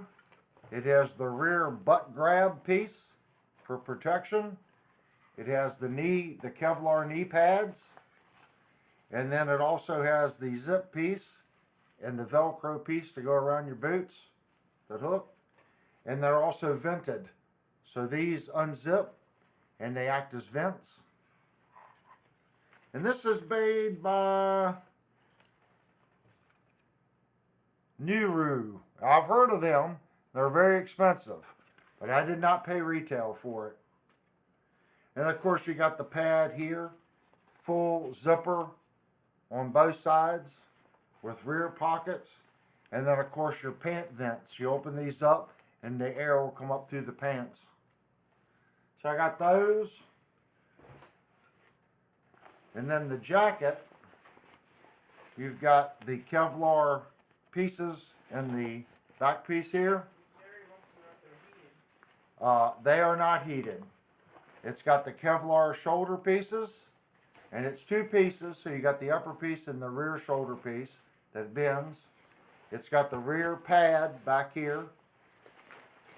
It also has the zipper in here to mount the Kevlar piece in the back, but it did not come with the Kevlar piece in the back, but it does have the extra pad protection here. And then inside, it's also got a bunch of pockets. Where's the gun holster? Oh, that's on this side. It's got the Velcro holster here, the extra pocket, the zipper pocket, and then the whole back right here, this undoes, and there's a zipper here on this whole back. This is where you put your AK-47. because that'll fit in that back pocket. Mikey wants to know if it matches the bike. No, my BMW is silver, so it really doesn't match the bike, but it's the fit. It fits so damn well.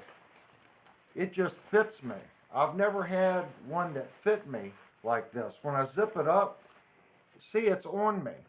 It's not this big, huge. My other jacket was like out here. So when I zip this thing up, it fits me. It's not super baggy. It's enough room to where I can layer. And then it also has the zipper piece back here that zips in with the flap. And then you've got these pieces that you can bring in the side of the jacket. It's very nice. Like I said, you got the pads, the Kevlar pads here. Right here, there's a Kevlar pad. Right here, there's a Kevlar pad. And then you have the rear pad with all the extra pockets. And when you zip it up, my other jacket didn't have this. So the two pieces would sit here and beat your neck. Flap, flap, flap, flap. Well, this one, once you zip it up, it's got the little flap there. Curtis Scale says looks like it would be too warm to wear for summer riding. Well, it has a thing that zips out in here. And the way it's made, this one will be much cooler than the one I have. Because the rear zipper unzips and acts as a vent. And you have two zippers right here and right here that undo that allow the air to come through, because this is vented. This whole material is vented. So this is more summer oriented than my other jacket. Plus you got the side vents here that you unzip that allows the air to come in. It's, believe me guys, it's 1000% better than what I was using. And it's got more protection than my other one. But I will say this, in winter riding, my other one, the liners and stuff are heavier. It's for colder. This is definitely spring, summer. Definitely. Especially the way the pants are made. The whole inside section of the pants is just the white, the black open mesh. There is no really second liner. So when you open up the zipper, it goes right to the mesh lining that's inside. So that's what I ended up getting today.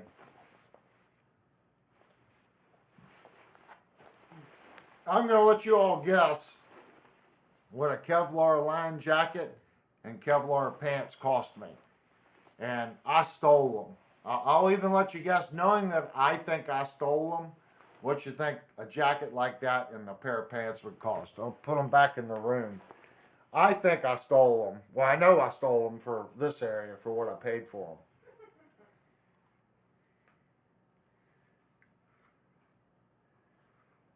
Yeah, about 600 retail. That's about what they go for normally.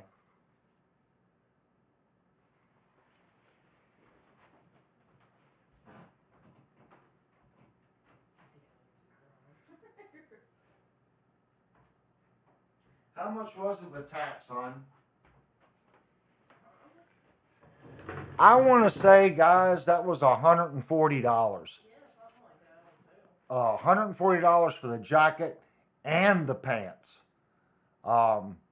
In my opinion, when I saw that, I'm like, oh, I'm getting this.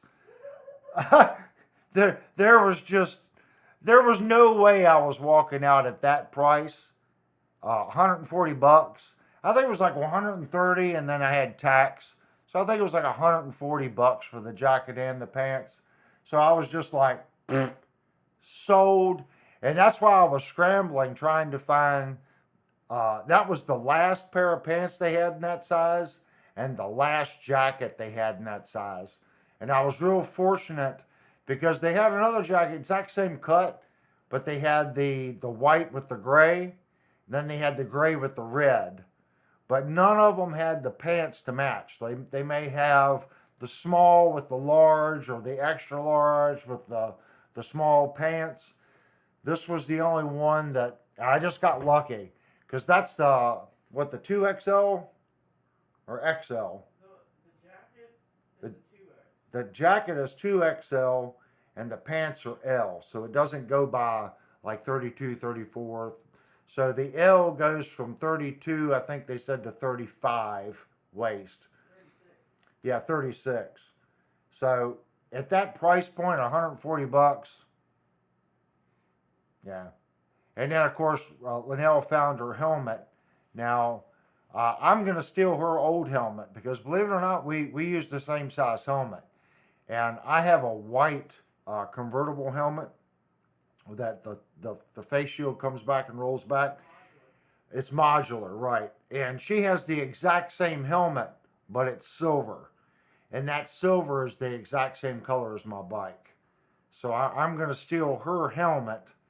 And then she got the new helmet today. So when she saw the helmet, I'm sitting there going, okay, well, I'm going to steal your old helmet because it matches my bike. So I'll have a backup helmet, or somebody will have a backup helmet if one of them gets damaged. Yeah, I think that's a stupid deal. $130. And you know what's funny is it's calling for like 65-degree weather. So I was really surprised to go to a motorcycle shop and see discounts now because they know riding season is coming in and people are going to be coming in and shopping. I mean, I get it when fall hits and it starts getting cold. They're like, oh, this is going to be the slow months. Let's get rid of this inventory.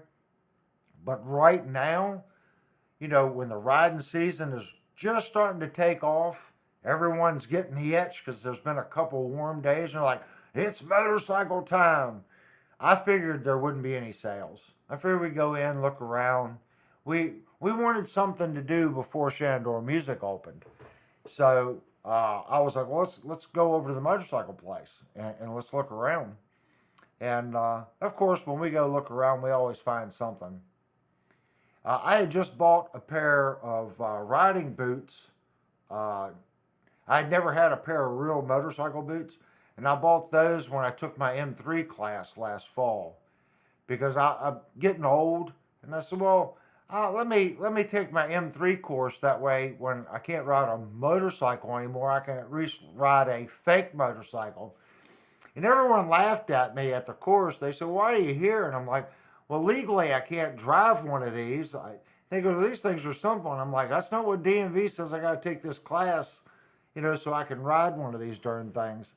So it was so funny. A guy goes, well, you can do it. I said, well, just in case when I get OLD and I can't balance myself on a two-wheeler, I can get myself a three-wheeler. But in that class, they required me to have motorcycle boots. So I went out, it was late last summer, wasn't it? Late last summer, and actually bought a pair of motorcycle boots. Where are they? Here they are. I don't even know who makes these. But here's my motorcycle boots. Now this has the lock-in strap, so you pull this across and it blocks you put your shoestrings underneath this. And believe it or not, I've had that happen. The loop on your shoestring will get caught on the clutch lever or hung up on the brake lever. And I tell you, that's scary when because I've never really had riding boots. Well, this thing is designed when you tie it up, this thing goes around it and it prevents that from happening and it locks into this. Jerry said, Avery, it's older. Say it with me. Older. As I get older. But yeah, so now I think this year will be the first year. I guess the first time I started riding motorcycles, I was probably, I don't know, 19 or 20. And I did it with a t-shirt, shorts, and tennis shoes. Yep, I was stupid. And I did it. Now, people laugh. I had a Suzuki 380 GT. And if you don't know what that is, if you've ever heard of a motorcycle called a Widowmaker, it made the Widowmaker go slow. This was a 3-cylinder that's set this way. Each piston was 80 millimeters. So it's a 1.5 liter 2-stroke. And when I say that thing was stupid fast, it was stupid fast. It's amazing that I lived the 3 or 4 years that I rode that bike, because a 2-cycle, you can't even, our 4-cycle bikes are a completely different animal.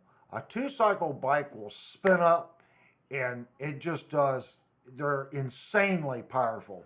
So this thing was a 3-cylinder 2-cycle, 1.5 liter, shoved under a little tiny motorcycle, and it was stupid power. And I lived through it. So now that I'm older and I've got a old, according to Jerry, an older motorcycle, a bagger, I finally got myself some, protective footwear. I got me some protective pants. If I look back on it, I was in tennis shoes, shorts, and a t-shirt. If I would have laid that bike over at 65, 70 miles an hour, I wouldn't have had any skin. It would have rubbed me down to the bone. Jupe said ditch the helmets and pants and jackets and get the Axifex 3. Yeah, I just sell the Beamer, get me an Axifex. We all have loves. I do want an Axifex. And I thought about that today, because I just said I put another freaking guitar on layaway. I need to just stop and just say, I'm not doing it. I'm not buying anything. I might even go to Shenandoah Music and say, guys, no, put the guitar back out. I know right now I had about $117 credit there. So, I could just call them one Monday and say, I changed my mind, put the money towards the SE microphones. That's really what I should do, and start putting money aside for the Axifex. But again, I'm fortunate. I can't complain. I have a nice amplifier. I really do.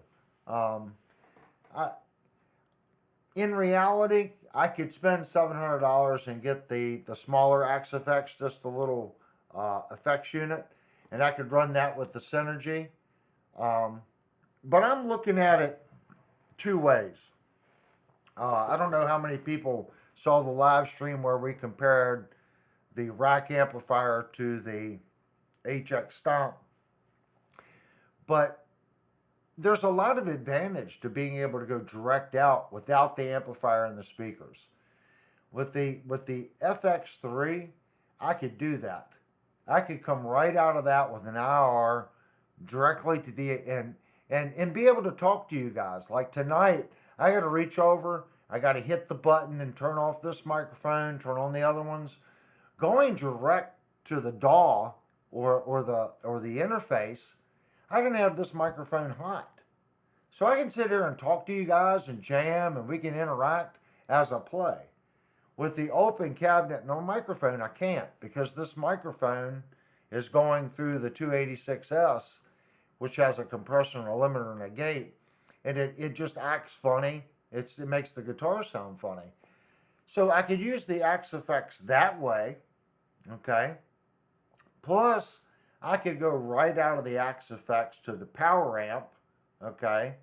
Or even run the Synergy like I'm running the ART right now. I could plug the guitar into the Synergy and then loop it the way I have the ART. Just pull the ART out, insert the Axifex, okay? Have the exact same rig with all updated effects and modeling along with the Synergy. And then if I wanted to, I could say, because all my effects loop and everything would be going through the Axifex, just like it is in my art. The advantage is right now I have no IR. I have no cab sim. I have no amp sim. That stuff didn't exist back in 91 and 90 when this thing was made. So I could literally have my amp and all that just the way it is right now with the Axifex set up. But I could flip a switch and go direct out of the Axifex into my interface. And then if I wanted, I could have that going to the interface and still have the sound in the room just a little bit. I could just turn it down just a little bit to where I didn't have, and it wouldn't interfere with this. Just enough, just so I could hear something in the background. Or I could just eliminate it. So yeah, I mean, I get it. I'll probably do that on Monday because I really don't need another guitar. I need to actually sell some of the guitars that we've done reviews on, like this one. So what I'm going to do is I'm going to buy some parts for this guitar. We're going to give this guitar a tune-up. I'm going to play it for a couple weeks, make sure the guitar is right. And then for whatever I have in it, that's what I'm going to sell it for. And it'll be a good setup guitar. And then hopefully a subscriber will buy it. Then I also have a Firefly Les Paul that has P90s in it. I want to give that guitar a really good tune-up. That guitar actually sounds really good. It needs good strings. It needs the nut set on a little bit. And I want to change the pots, not the pots, the caps. I think if I change the caps and I go to 0.33s or 3.2s, I think the guitar will be a little more lively. I'd like to do that, get rid of that guitar. And then we have the white ash Firefly that I did the review on. Now that guitar needs nothing. If someone wants that guitar, we just did the review the other week on it. That guitar holds tune. That guitar is just great. I mean, there's probably some things you might want to do to it, but I would have no issues taking that guitar right out of the box right now and going out and playing a gig with it. That guitar held tune great. It sounds fine. The tremolo works good. The tuners work good. So if anybody wants that one, let me know. I'm going to sell that one at cost too to free up some money for the channel. Then we have its ugly brother.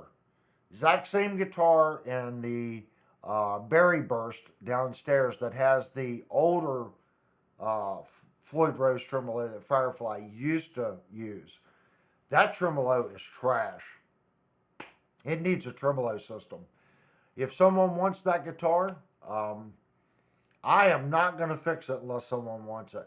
If someone wants it, it would be $100 for the guitar, which is $100 less than I paid for it, plus parts, and I'll do all the work for free, and you can have that one.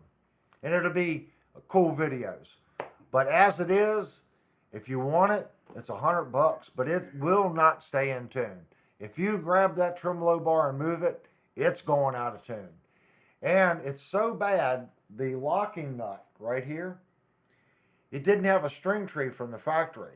So the string was at a different angle than the seat on the locking nut. And just tightening the screw on the lock nut stripped the base plate. Horrible. Horrible.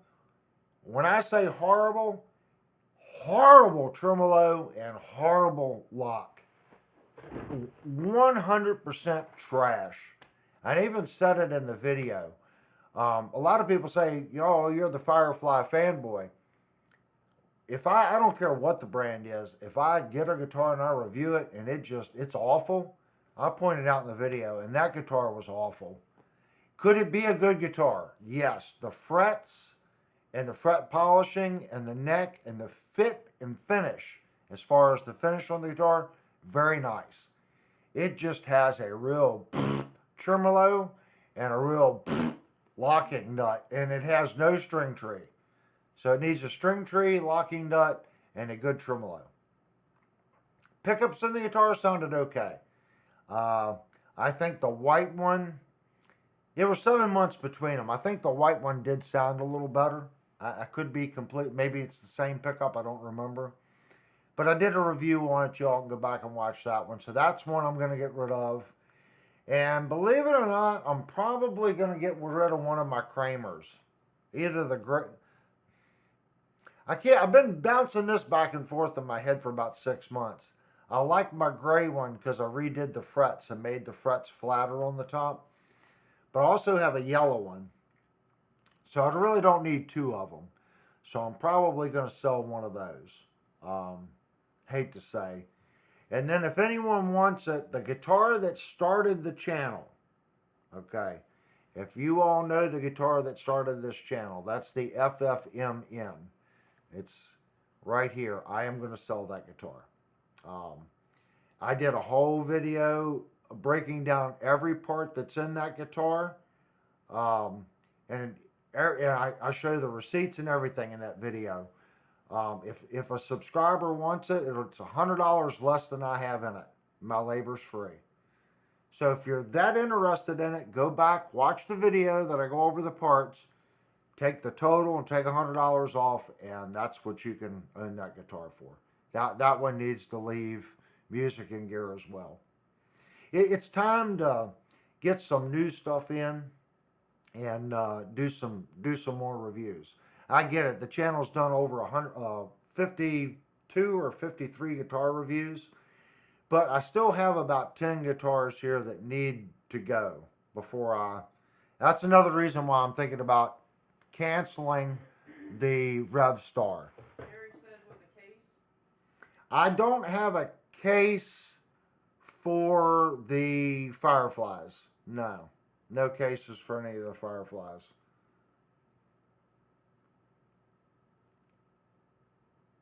Mark said we could do some trade outs. I get tired of them too. Yeah, it's more about getting guitars in for the channel. Something that other people want to see. You know, it's great doing the reviews, but I can't get a guitar, do the review, and sit on it for a long period of time. I mean, I've always taken a hit on the guitars, just my time. Because everyone knows here, I don't, unless someone wants the guitar in its stock form, I got issues selling something that I know has issues. And since I'm a guitar tech, I like to at least fix the issues before I pass it along, if that makes sense. Now, that doesn't mean I haven't done it. I have sold some guitars, and I'll tell people, look, I review guitars. This is what's wrong with the guitar. This is the asking price. I meet them, they play it, and they eventually do sell. But usually subscribers want me to fix it or dress it up. But if you guys do your own work, that's fine. You can watch the review, go over it, and we'll work something out.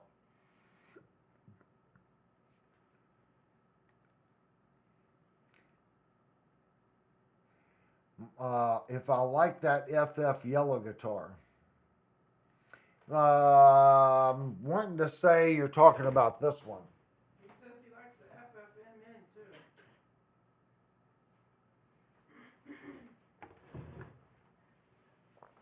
too.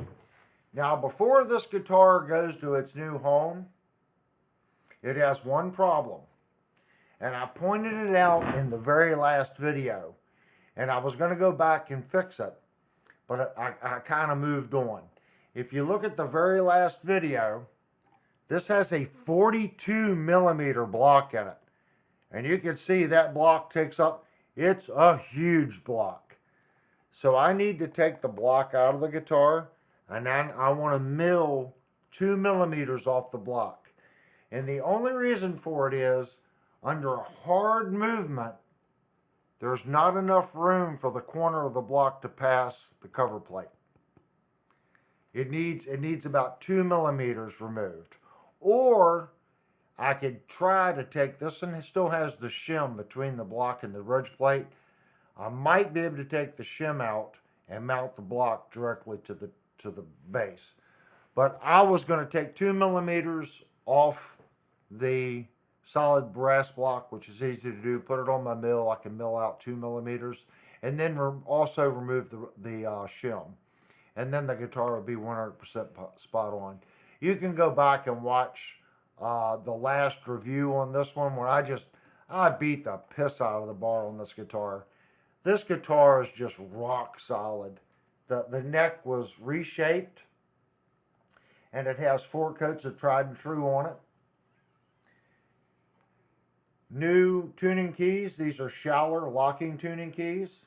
And the old holes were filled and sanded and polished out because no one had a tuning key that would line up with the factory hole.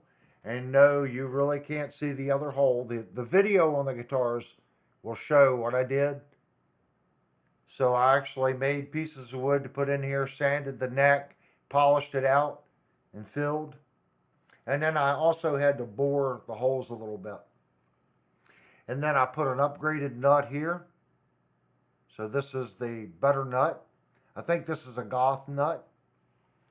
And then all the stainless steel parts and the solid brass parts on the bridge. And then I think we did some wiring. I changed the cap on the wiring as well.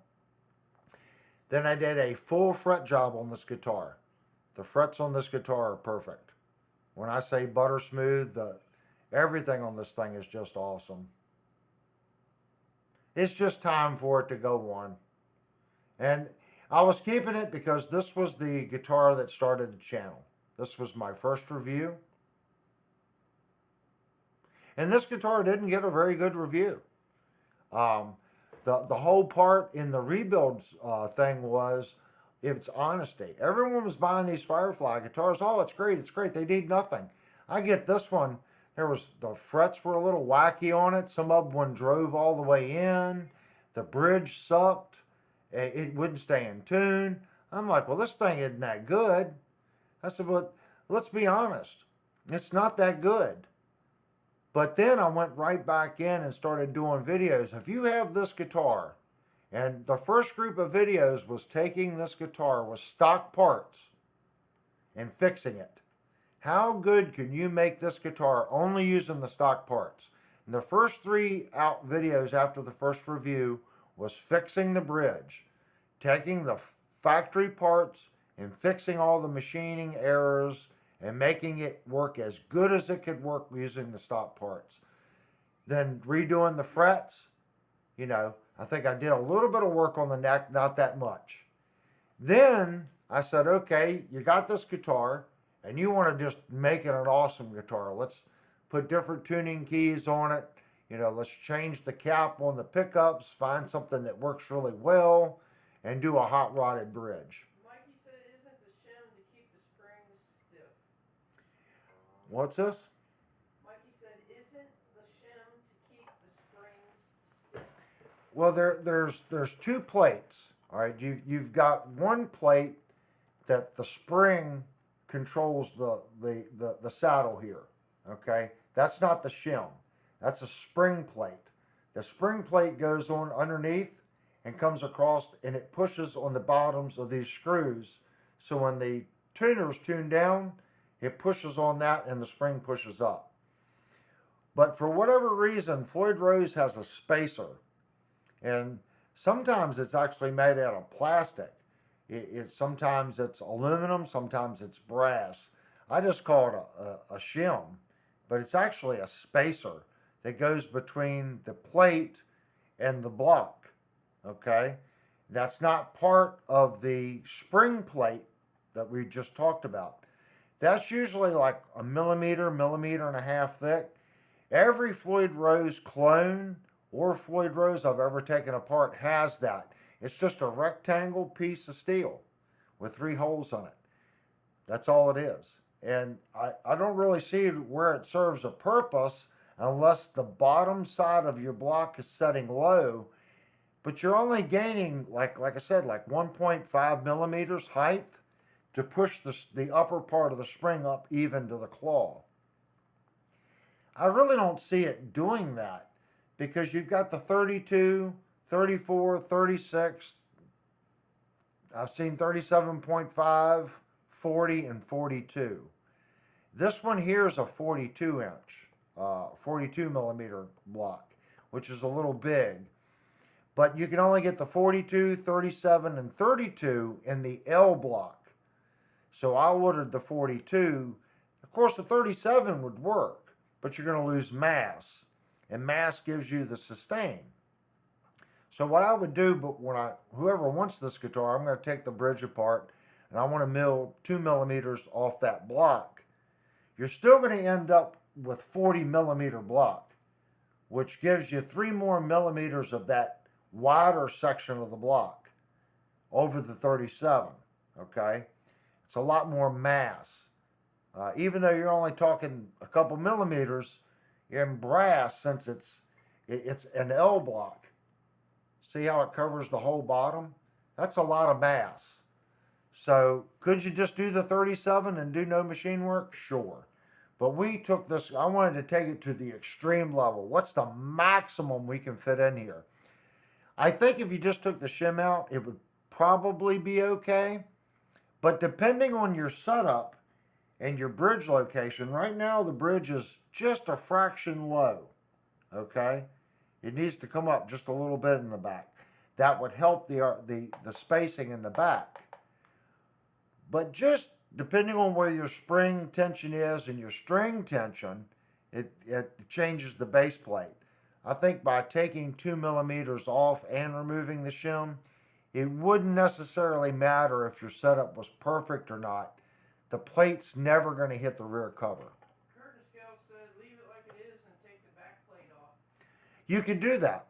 You could take the back plate off, because the first part of the demo, I'm playing the guitar without the back plate. I recorded part of it, and I come back, and I kept it in the video. When I put the back plate on, I come back and said, it does hit this back plate. I just put it on. It hits the back plate a little bit. But I mentioned that in the demo. Oh, and something else. This has the turbo bar on it. If you guys aren't familiar with the turbo bar, throw your Floyd Rose bars away and get yourself a turbo bar. It's made by Floyd Rose. And this is why you want it. See the dual pin design? It captures the small pin and the large pin. So the socket down in here has two different bores to match this. So it's not riding just on this sleeve. Okay? You wouldn't think that would make that much difference. But when you put the bar in, even without even tightening, look, when I move that, the tremolo moves. I mean, the base plate's moving right there. See it? There. Now, when I pick up on it, see the slop? Okay? But when I tighten this, and it brings it down in the seat,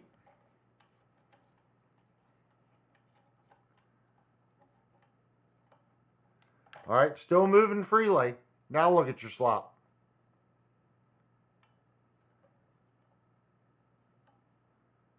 Almost completely gone. There's still a little bit there, but it's not like the standard bar that goes plop, plop, plop, plop, plop. This is the best bar that I've found without spending $70 on a bar. I think this bar is like 24 bucks, and it comes with the new socket for the base plate. There are better bars out there.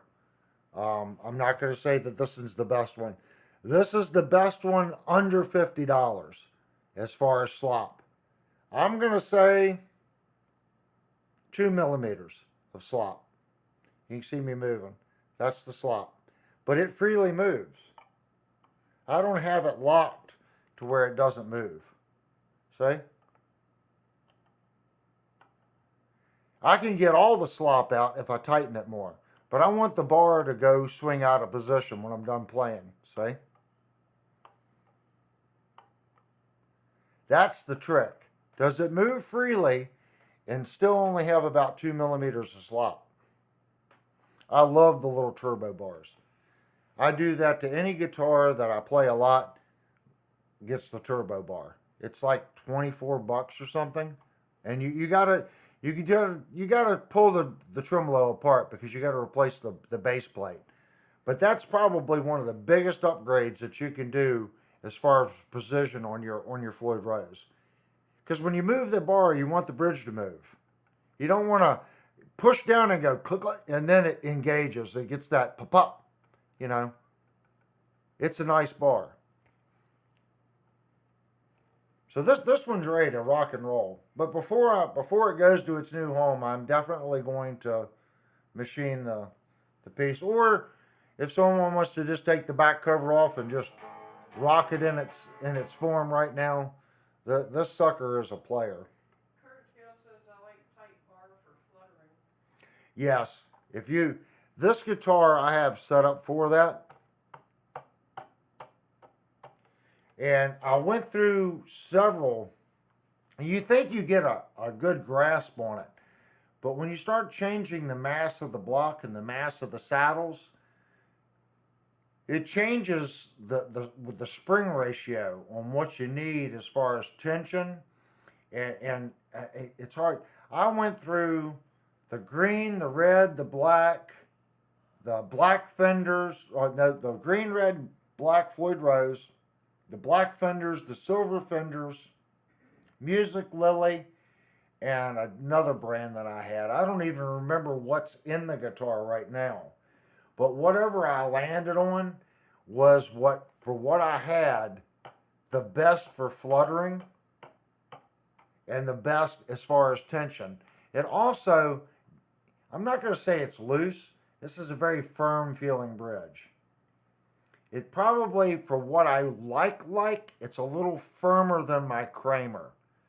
But when I went to the different spring, when I got the smoother feel, it didn't flutter as well. Okay?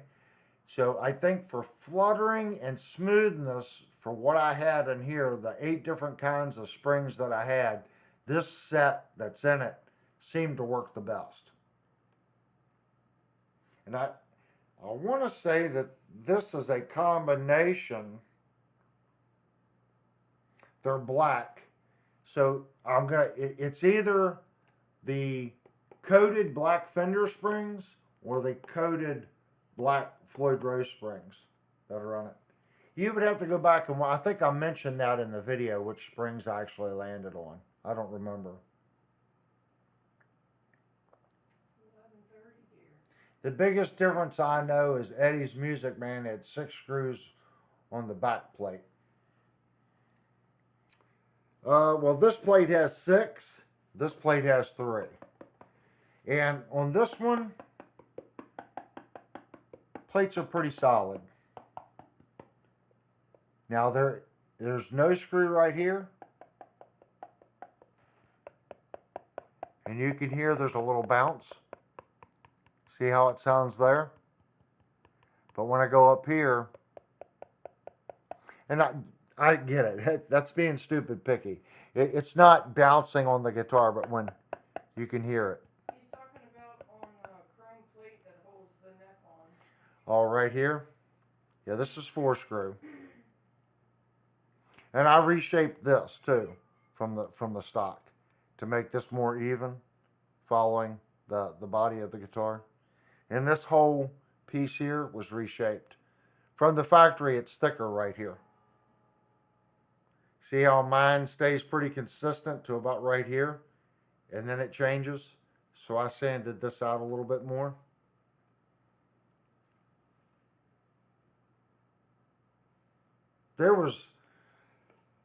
I don't even want to count the man hours that was put in this guitar.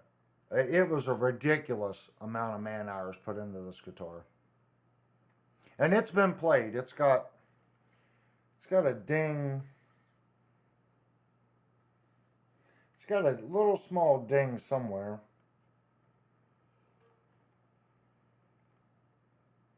When I say it's small, it is small, but it does have a little ding. I don't remember where it's at now. It has a ding on the side somewhere. Mikey's got to go. Okay, Mikey. Yeah, just let me know if you're interested in one of them. I know you were talking about it. But those are the ones that are going to be coming up for sale here. I'm probably going to list them on the community page. Mark says he likes that one, and that you saw the one that he has just like it. It's just different on what he's done to it. Yeah, I definitely like the guitar you saw, and the one I had just like, it's just different. He must have sent you a picture Okay. at one point. Did you send the picture tonight or? No, not tonight. Okay. Billet Boys say, peace, man. Yeah, man. thanks for coming, man. Because everyone makes the stream on Saturday night cool, and I appreciate everyone that takes time out on their Saturday night to join in with the chat. We're definitely getting a community going, and that's what's important. We're seeing familiar faces each week, and we're seeing new people coming in too that are joining in. So And it's 11:30. what's this, baby? It's 11:30. Oh my gosh, how long have we been on? Well, about 2.5 hours. We're looking at the time, guys. I'm looking at it. 2 hours and 38 minutes. According to the group, who was it? Honey Tap said anything over 2 hours. Well, everyone knows this live stream always goes over 2 hours. We're always breaking YouTube records.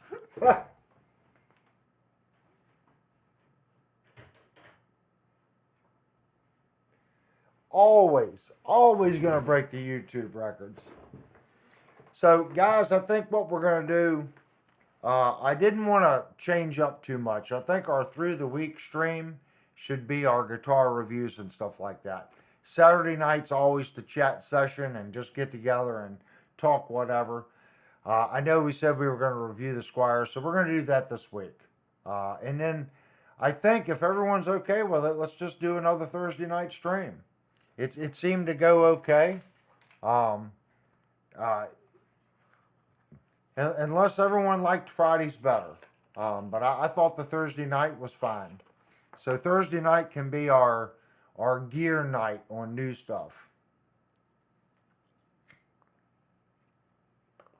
And then I'll make a decision on the RevStar. Actually, let me see if I can find a picture of that RevStar before we call it a night. I want to see if I can find the RevStar.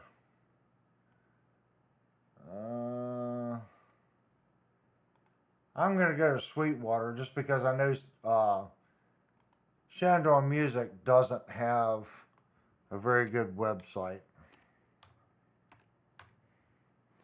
Yamaha RevStar. So let's see what the Yamaha RevStar is selling for. If I can find it. Uh-oh, honey. Uh-oh. It's cheaper at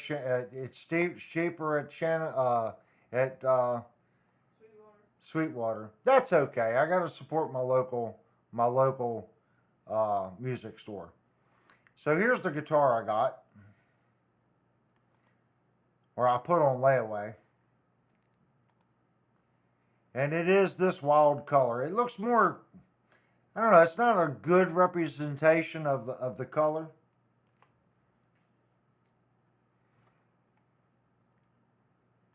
But that's the one I played today and put on layaway. Nice sounding guitar. Plays nice. Very comfortable. This pot right here that I have the little thing, that's a push-pull pot. And from what I understand from the owner, it doesn't actually split the coil. It's got a board in it, and it's basically a predetermined EQ cut, and it's cutting the frequencies of the pickup. That way you don't end up with a volume drop. So it's cutting frequency and then boosts it to the exact same volume level of the without it engaged. Devastator said if you just want to review a RevStar, I could always send you mine. It's an older model but incredible guitar. You know, I think it's more than that. There's something to do with the feel of the RevStar Devastator. I'm starting to figure out now, you know, there's different feels. Like my hollow body has a different feel, okay? I got a hollow body. I love my hollow body. Played it a little bit tonight. Even though we played it through a high gain amp, and that's really not what a hollow body should be doing, I love my hollow body. I've always liked Fender Strats, but I never kept a Fender Strat because of the volume knob. So now I have the Squire Paranormal that has the Telecaster electronics in it. I don't hit the volume knob. So I think that might be a keeper for me. Um, and then, of course, my Kramers I've got. But I don't really have a guitar like this, like a double cut. And like I said, the one I really wanted was the P91. But the problem with the P90 Revstar, let me go see if I can find the P91. It's got this, yeah, here. I can't get over this tailpiece on the P91. I mean, I guess it's cool. I don't know. Now this one's one of the really expensive ones. They've got a different one that's in the $900 price range with the P90s. See if I can find it. This one. So I played this one today. The one with the natural finish. Mark said, I just bought a brand new Music Man 4-string bass that's got fret sprout. If you want to mess with it, I'll send it to you and pay you for the parts and labor. Sure, man.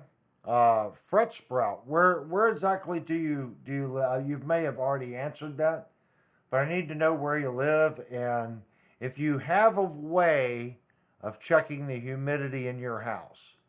And the reason I ask that, if it's really dry where you're at, your neck is kind of shrunk in, and I need to know because when you send it to me, the humidity here is going to be between 35 and 40%. He's in Indianapolis,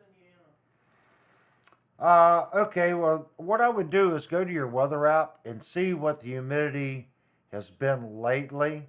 Unless you have a dehumidifier or humidifier in your house, then you can tell me what it is. And I only ask that if you're not near me, that way when it ships, that gives me an idea of how long the guitar needs to acclimate. Or you're getting sprout because you live in like the middle of the desert. Well, you don't live in the middle of the desert, obviously. So I think if I got the guitar, if it sat here for, 5 or 6 days, there's not that much difference where you're at from where I'm at to where we would be too concerned about it, and we can get the fret sprout taken care of. Usually, from what I understand, in this area we don't have too much problem with fret sprout and manufacturers. From what I understand, that people that have fret sprout issues and people that try to resolve it, there are chances where when you resolve it the first time, in 2 or 3 years, it might come back just a little bit. And that's hit or miss depending on your climate. That, like I said, that's more if you live out in the middle of Arizona or, places like that. I've heard where you can fix it and it's not completely done drying out to your environment, and it might do it on a couple more frets. But I think where you're at, once you've resolved it the first time, it would probably stay where you're at. He said it actually drew in a little bit since yesterday, but I always change everything on mine. The pickup's probably Aguilar's. And then he says, go with good tuners. I'm going to change all the chrome to black and put a good roller tailpiece on it. Yeah, if you want me to do all that, I'm getting ready to do my. I've got a limited. When I say it was a limited run, Squire again tried to do custom instruments for a while out of their custom shop, and I have a Squire jazz bass that from the factory came with the EMGs with the blend and EQ knob. Phenomenal 5-string bass. And I have been meaning to put strings and do a setup on that. So if you send me yours and I got yours down there, that'll put the fire under my butt to get mine out and actually do a complete rework on mine. Because I miss my bass. He said, I'm in no hurry. I got like 5 other pieces in front of it before I touch it, so that'd be good for the channel if you want. Yeah. I'd be 100% in that. But I tested this guitar, guys, today. The one with this color. And looking at the picture, the tailpiece doesn't bug me too much. But in person, I guess looking down on the instrument, it's just something about the tailpiece. And you know, playing it, every guitar plays a little different. I noticed this guitar, the one that I played at the store, didn't feel as smooth as the other guitar. Not only did it not feel as smooth, now you can see this guitar is $849. Okay, now I get it. It's still a lesser expensive guitar for Yamaha. Yamaha makes some pretty pricey guitars. So this is their mid-grade guitar. This isn't their budget guitar, and it's not their what they consider their pro guitar. But if you look at the price point on this guitar, okay, and then I go back and we look at the price point on the other one. Mark said if you want, I can send you a big box of parts too. That should help the channel out so you got spare parts. Oh, I got some spare parts like you wouldn't believe down in the basement. But anything you want to send, that would be great. Now this guitar, now look at the price point. It was $550, so it's already $300 cheaper than the other one. This guitar, the fretwork on it, it was just better. Now I know you can have what they call Fridays at the plant, but it wasn't just the fretwork. There was something. This guitar just felt smoother. And I'm going to contribute to the way the fretwork was done. The frets were flatter across the top. The frets were better polished. And that's really confusing me because this is the cheaper instrument. Okay, it's cheaper everywhere versus the other one. So I don't know if the P91, if that was just every company can make a bad guitar. So maybe the P91 that I played up here. Okay, because I played the one in this finish. So maybe the one that I played today like this was just a bad one. I don't know. But I think I'm going to call them on Monday and cancel because I need to concentrate on my FX3, and I'm going to move some other guitars out of here for the channel. It's time to get some new blood in here and do.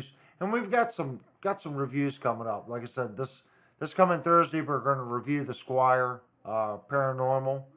That one I'm not probably going to sell because it's the first Stratocaster that I can play and I don't bump the volume. That's nothing, guys, against a Strat. That's my playing style interfering with the volume knob. And that's something I'm sure if I played a Strat long enough, I could probably get used to, I could alter my strum, my pick attack, and I could get used to it. But I've got a sound and a way of playing.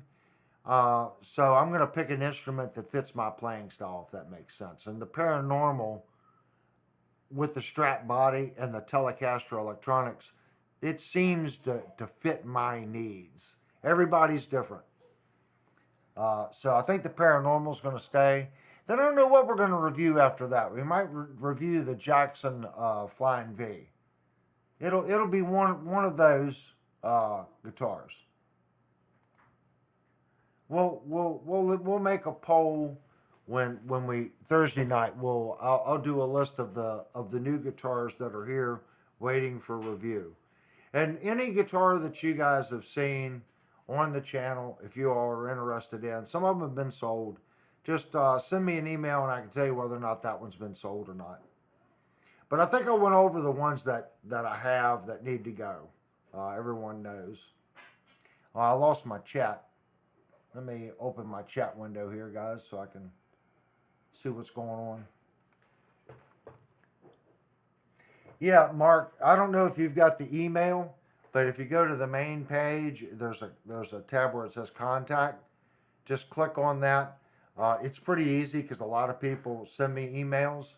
So if you want to send me the bass, and then if you want to get the parts and stick them in the box, and then if you have a particular setup that you want, and when I say setup, the more information you can give me, the better. And if you can do a video of you playing your bass, okay, where I can see both hands and how you attack the strings. I know it's hard with the video, but try to get a good view of your fretting hand and a view of your whether you pinch or slap or pop, and how you rest your palm when your palm mutes and how you play.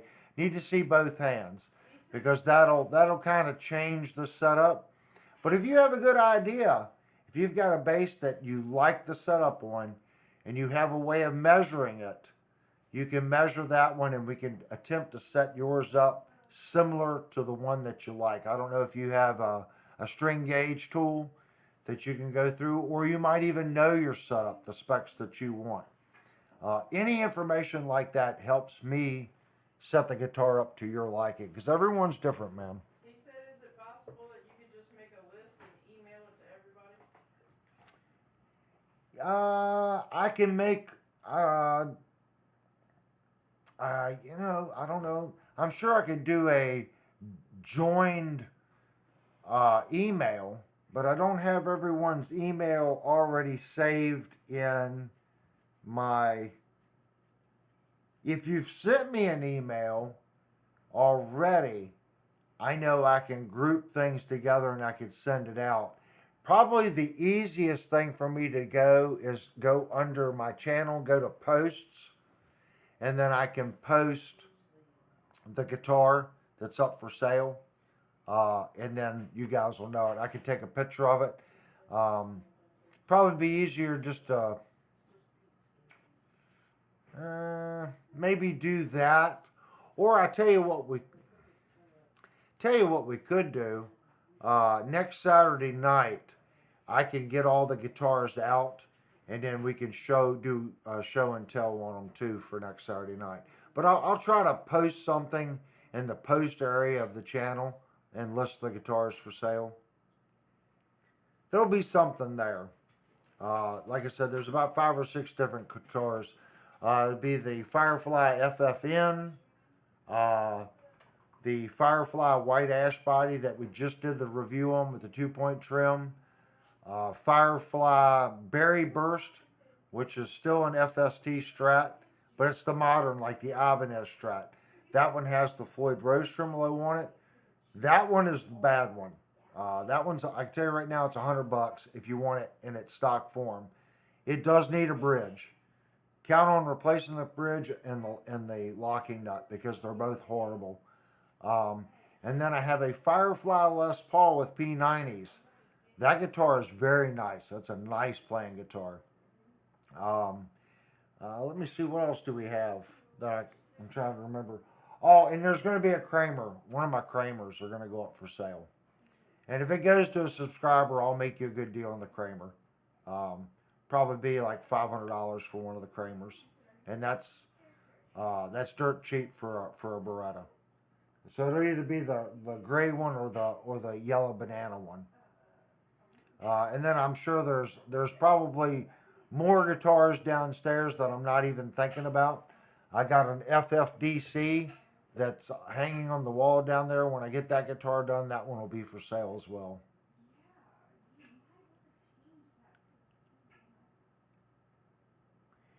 The Kramer would be like this one. I'm either going to sell this one or it's the exact same guitar in yellow. And when I say yellow, it's yellow like that, but it's a solid color. But it's the exact same guitar. And both of them, this guitar, I redid the frets on because I wanted a more smoother feel. Okay, so I flattened the frets on this guitar, and I have this guitar set up to play smooth. The other Kramer, the setup's fine on it. It plays fine. I rolled the edge a little bit more on this one. The yellow one is 100% stock. I did a slight setup on it, and that's about it. But this one I've done some work too. Also, did just a little bit of work on the back of the neck with some steel wool, just to smooth it out. if I had to pick and I was going playing somewhere, I would probably take this one because it's set up more for me, if that makes sense.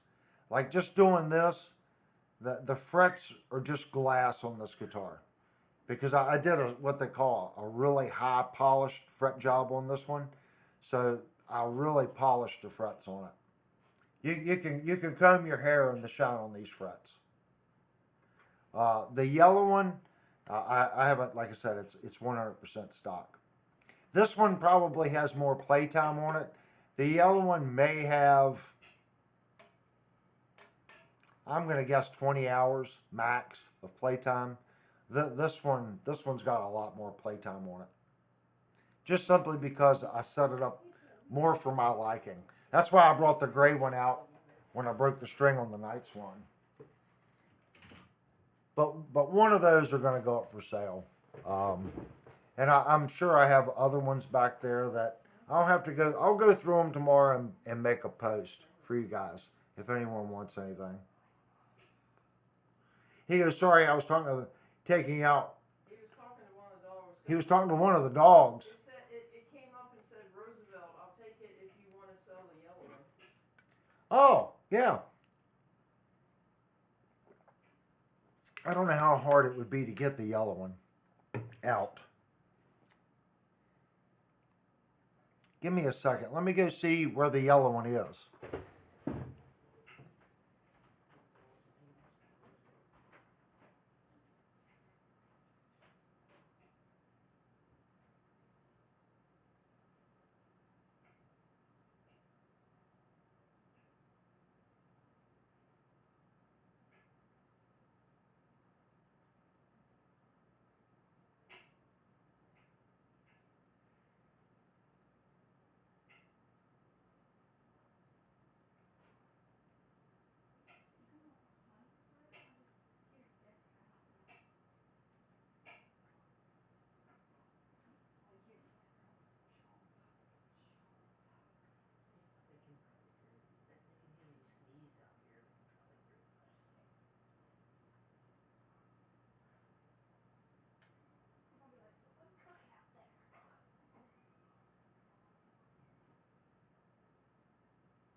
All right, sorry guys, that took a little while longer than I thought.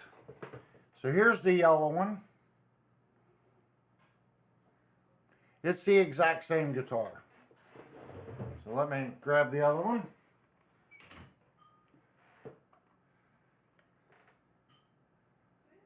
Exact same guitar.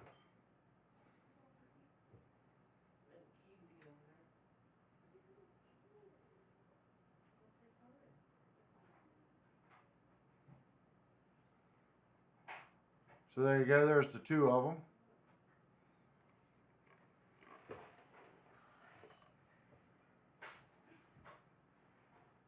Yeah, the yellow one definitely pops. And like I said, I thought it was pretty close to the yellow on this one. And it is.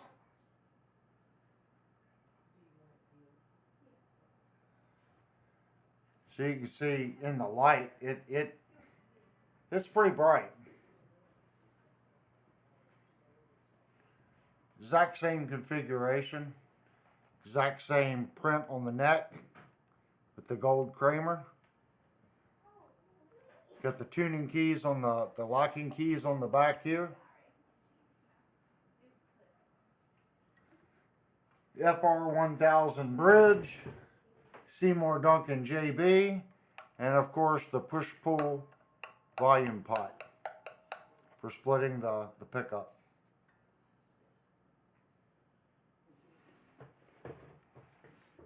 And then you can see the neck on this one.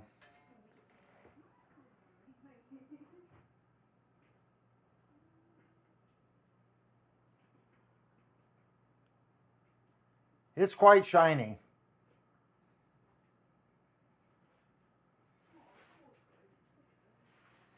I didn't bring the bar out.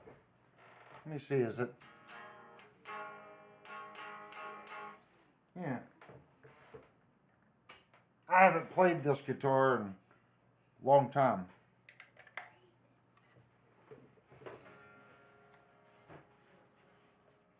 Oh, I turned the amp off.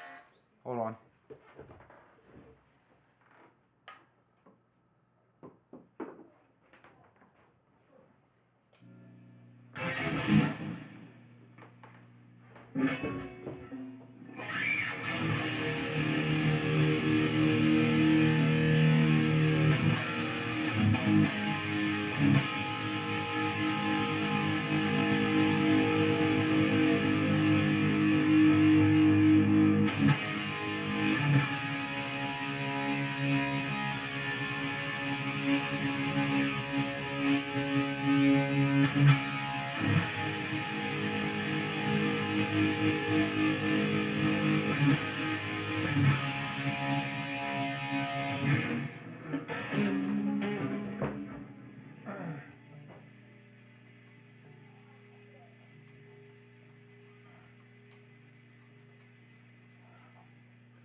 Alright, that was with the overhead mic.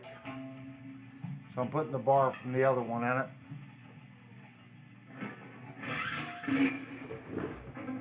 Alright, let's turn the amp, let's turn the mics on the amplifier. And my cord is getting so tangled up. Alright. Switching over to the other mic.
I'm gonna pull the pot up. You can listen to it in single coil mode.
they really are just a rocking little guitar. That's really all you could say about it.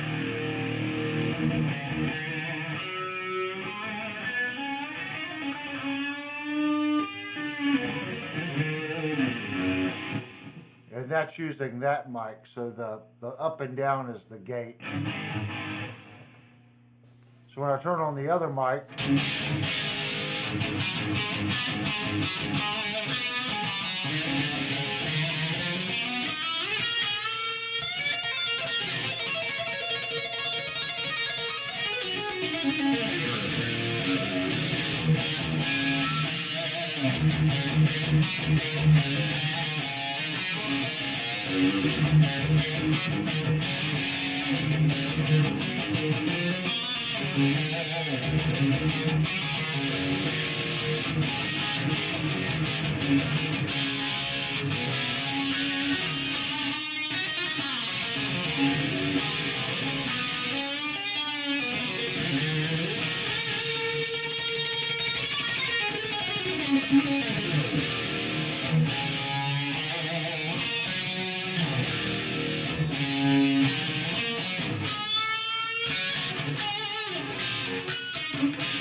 so that's the yellow one, guys.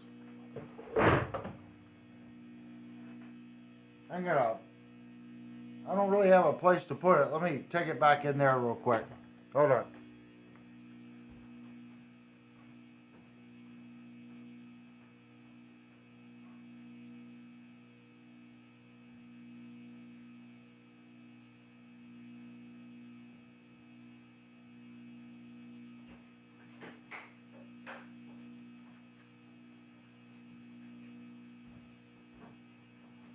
Next, I gotta turn off my amp because it's very noisy.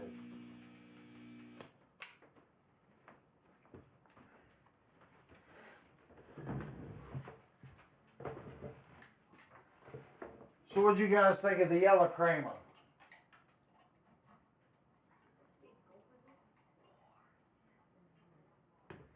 There's a lot of guitars here. I don't want to go through the list on it. Sometimes it scares me when I actually stop and start counting the guitars that are here.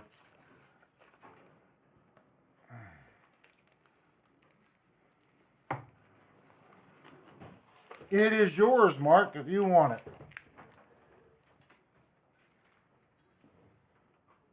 We have smokes. Thank you, hon. What did I say, 500?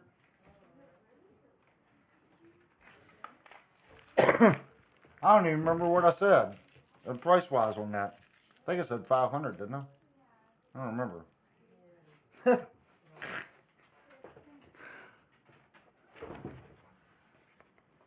Mark says sold. Cool.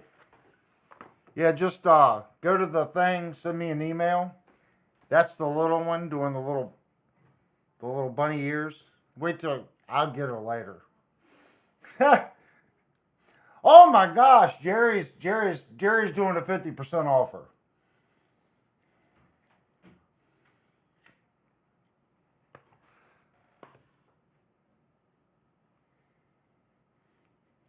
I like Jerry's price a lot better. Oh my gosh, Jerry's gonna be like a used car salesman.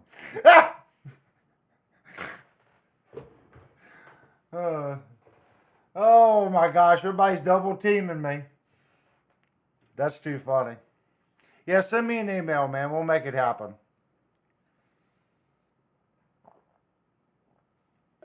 And if you want anything done to it before I send it to you, just let me know. Right now, it's 100% in its stock configuration. I wouldn't touch it. I think it screams, in the humbucker position. And when you pull the knob up and you split it, it still has enough smack you in the face, but gives it a nice hollow sound like the single coil. It just works. Whatever cap they have put in there, it works. It's fine. The guitar doesn't really need anything. New wiper blades? You want some new strings on it? We can do that. Jerry said just change the oil. You said he was a used car salesman. And then Mark came in with new wiper blades. Don't forget that premium air filter. Oh, yeah. Well, if you can do cash right now, you've got yourself a deal. Ah! Wow. I just want to know how you're fitting one of those fancy pure later oil filters in back behind that where the pot goes. It's going to stick out a little bit. I want to see that. Probably just thread it on the top button right here. Just thread it on the button. Big pure later oil filter. That's where I would put it. I think it would work better there. Oh, it's a trade secret. Okay. I like it. Yeah, but if anybody wants any of the other ones that I have up, just send me an email. But guys, I think we're going to call it a night tonight. It's getting late here, and my hair is going every different direction. It's been fun tonight, guys. I really look forward to Saturday nights and getting on here and chatting with everybody. It makes my weekend. It really does. I look forward to the hangout and everyone chatting. You know, so looking for an email from Mark and then anybody else. And then on Thursday night, we are going to do the review on the Squire. So that's the game plan for Thursday night. We're going to do a review. And what we'll do, if the review is short and we don't go 2 hours, I'll most likely end the stream for the review. And then we'll just pick up with another stream if you guys want to chat after the review. That's kind of what I'm thinking. I don't know. We'll play it by ear. See how it goes. But Thursday night review on the Squire Nashville Tele Stratocaster thing. And again, guys, I want to thank everybody for coming in, sharing their life story, sharing knowledge, and everything else that we do and talk and share here. It means so much to me that you guys come on a Saturday night and spend it with us. And I'm sure everyone else in the chat enjoys everyone else too. It's a good community. Your hair was amazing. No worries. Oh yeah, I get the spike thing going on. Now I looked at the last video and I had the alfalfa thing going on back here. It looked like I had the wild hair sticking up. It was quite funny looking. I'm like, wow, look at that chunk of hair sticking straight up in the back. It was quite comical. And I had another piece sticking up right here. It was like here and in the back. I'm sitting there going, wow, look at that. Need some Aquanet. I do. That was the 80s thing, man. Tease the hair out with some Aquanet. All right, guys. Have a good night and have a good weekend. And I'll see everyone on Thursday night. Thank you guys so much. And if you haven't already, hit the like button, leave a comment down below. All that stuff helps YouTube. All right, guys. Thank you.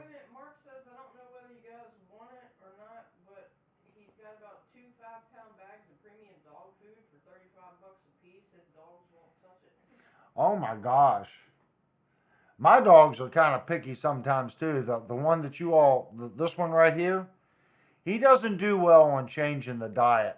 The one food we had him on, Walmart stopped carrying it. And the vet was like, well, this is good dog food. It doesn't have a bunch of junk in it. And there for a while, it was hit and miss on being able to get it.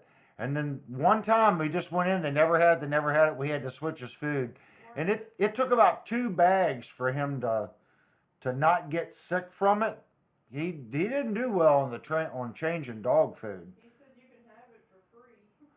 Yeah, I mean, It's not that. It's just my dogs just don't seem to do. Now the one downstairs, I don't know how well he does on changing food.